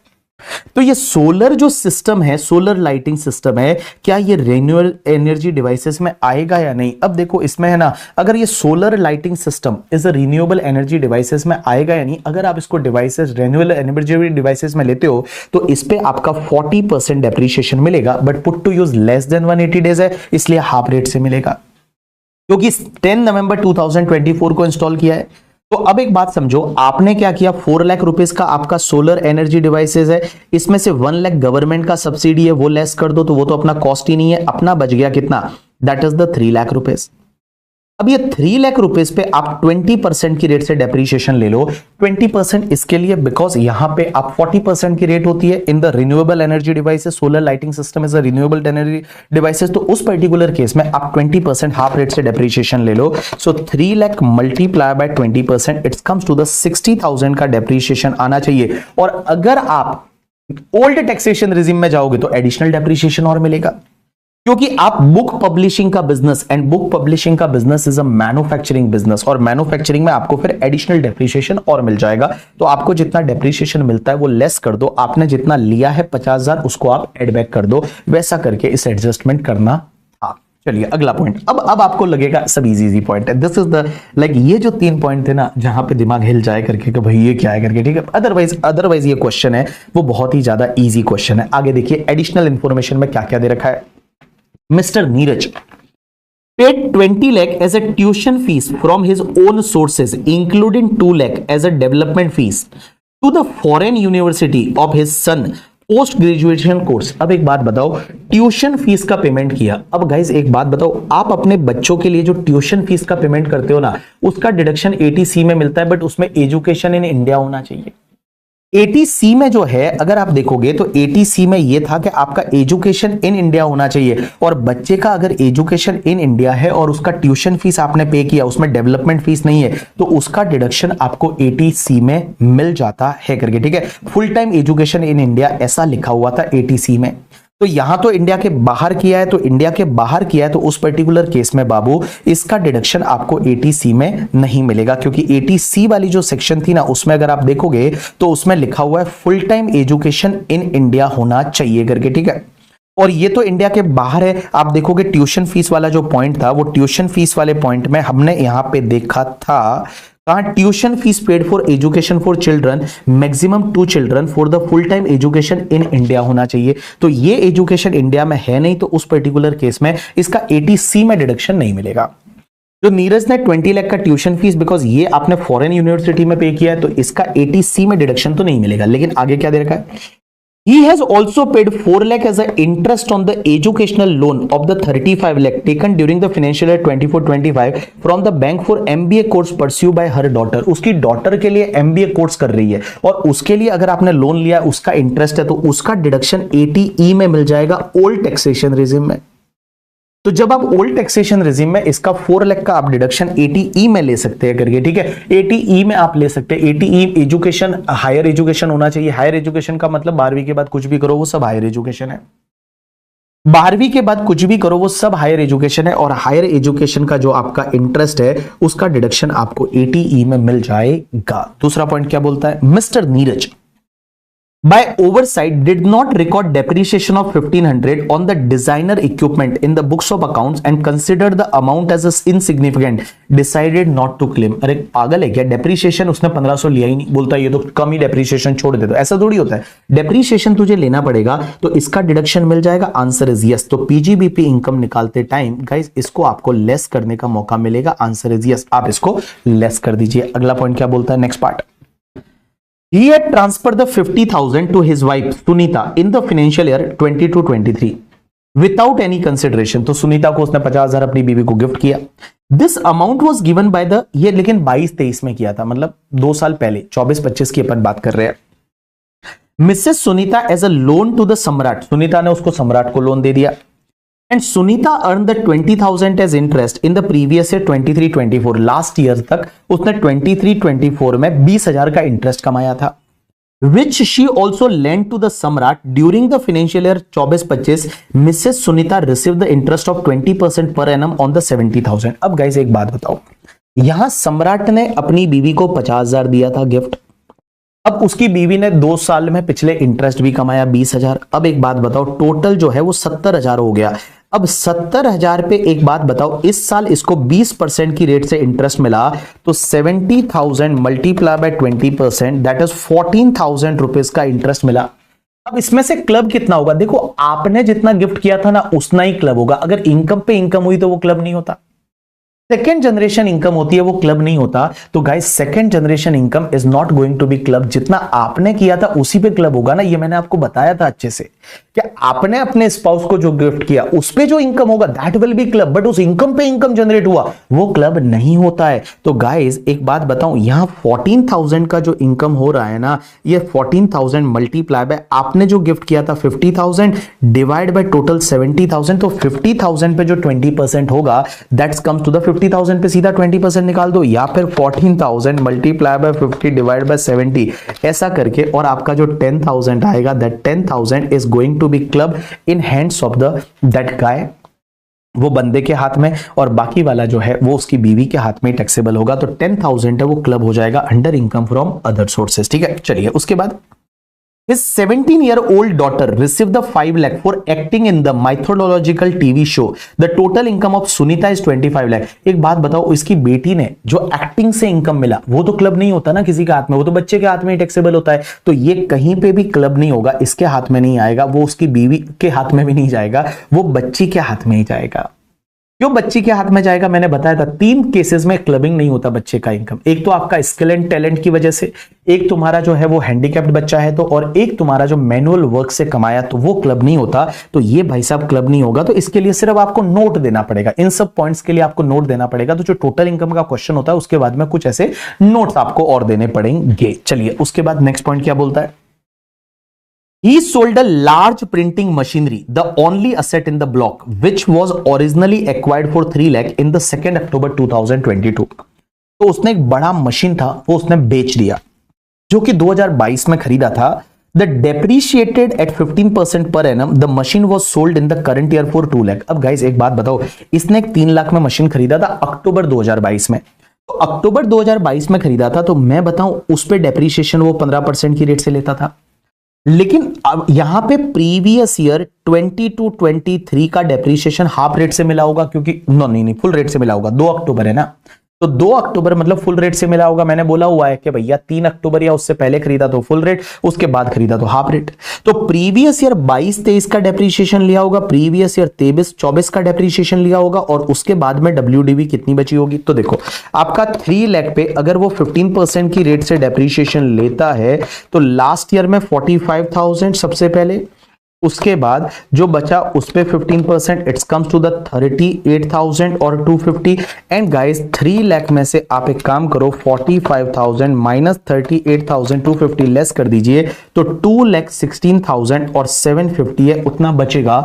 अब एक बात समझना, इसने बेचा कितने में, 2 लाख में, तो 2 लाख में बेचा। तो गाइस एक बात बताओ, डेप्रीशिएबल असेट को बेचते हो तो 2 लाख में आपने बेचा, ब्लॉक में एक ही असेट थी, ब्लॉक खत्म हो गया, तो 16,750 का आपका शॉर्ट टर्म कैपिटल लॉस हो जाएगा।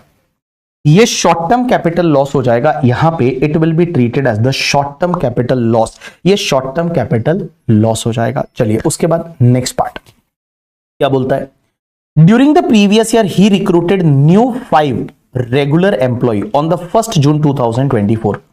तो 1 जून 2024 को उसने 5 नए एम्प्लॉय रिक्रूट किए, each receiving the monthly salary of 20,000 per month, and 10 new regular employee join on the 1 July 2024, each receiving a monthly salary of 26,000। All the salary were paid to employee by account payee cheque and they participate in the recognised provident fund. Guys ये deduction की बात कर रहा है 80JJAA की। जा मत आ, नए एम्प्लॉय को रिक्रूट करते हैं, और जब आप नए एम्प्लॉय को रिक्रूट करते हैं उसमें 4 कंडीशन थी।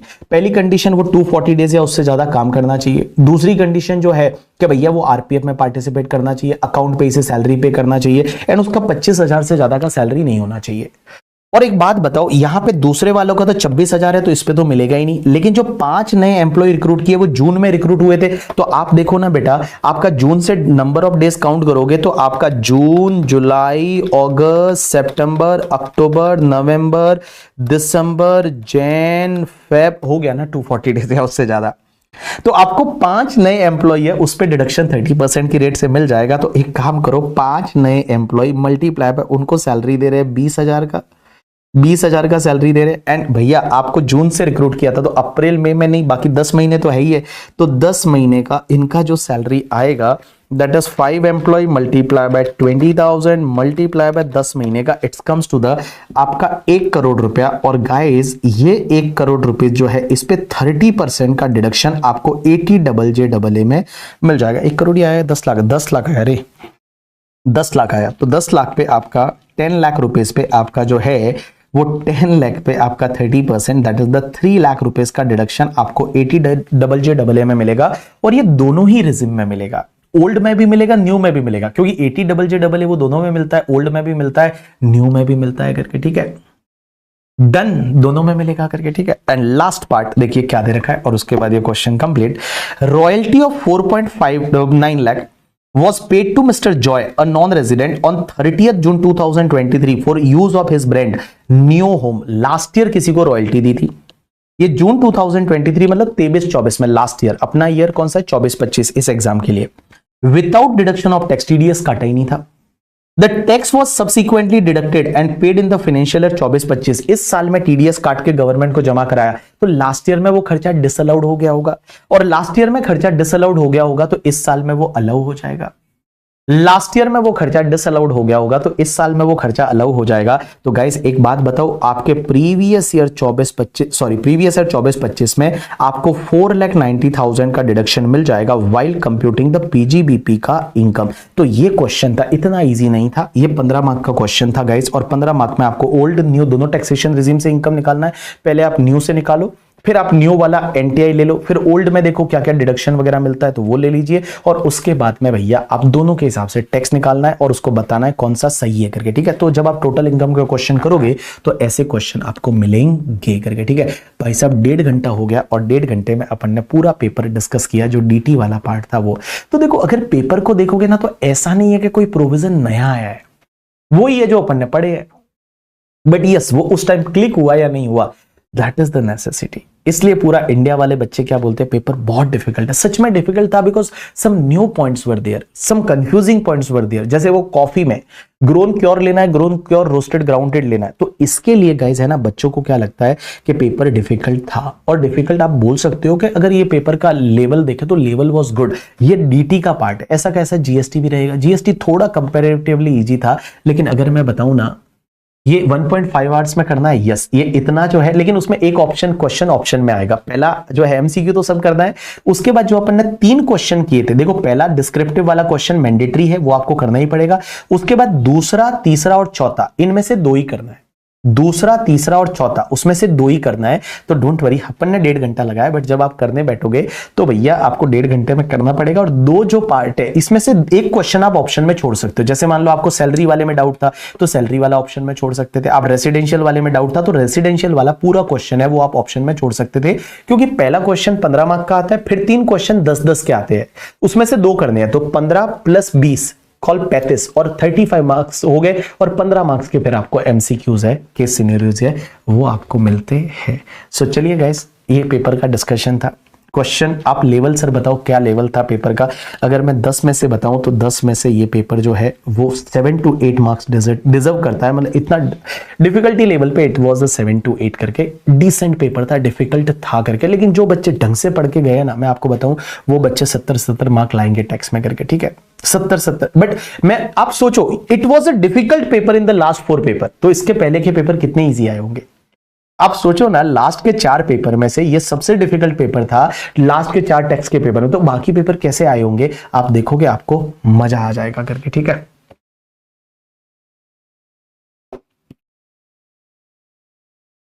चलिए डन, आज के लिए इतना बहुत है, कल कंटिन्यू करते हैं। Thanks a lot people, that's enough for today from my side, bye.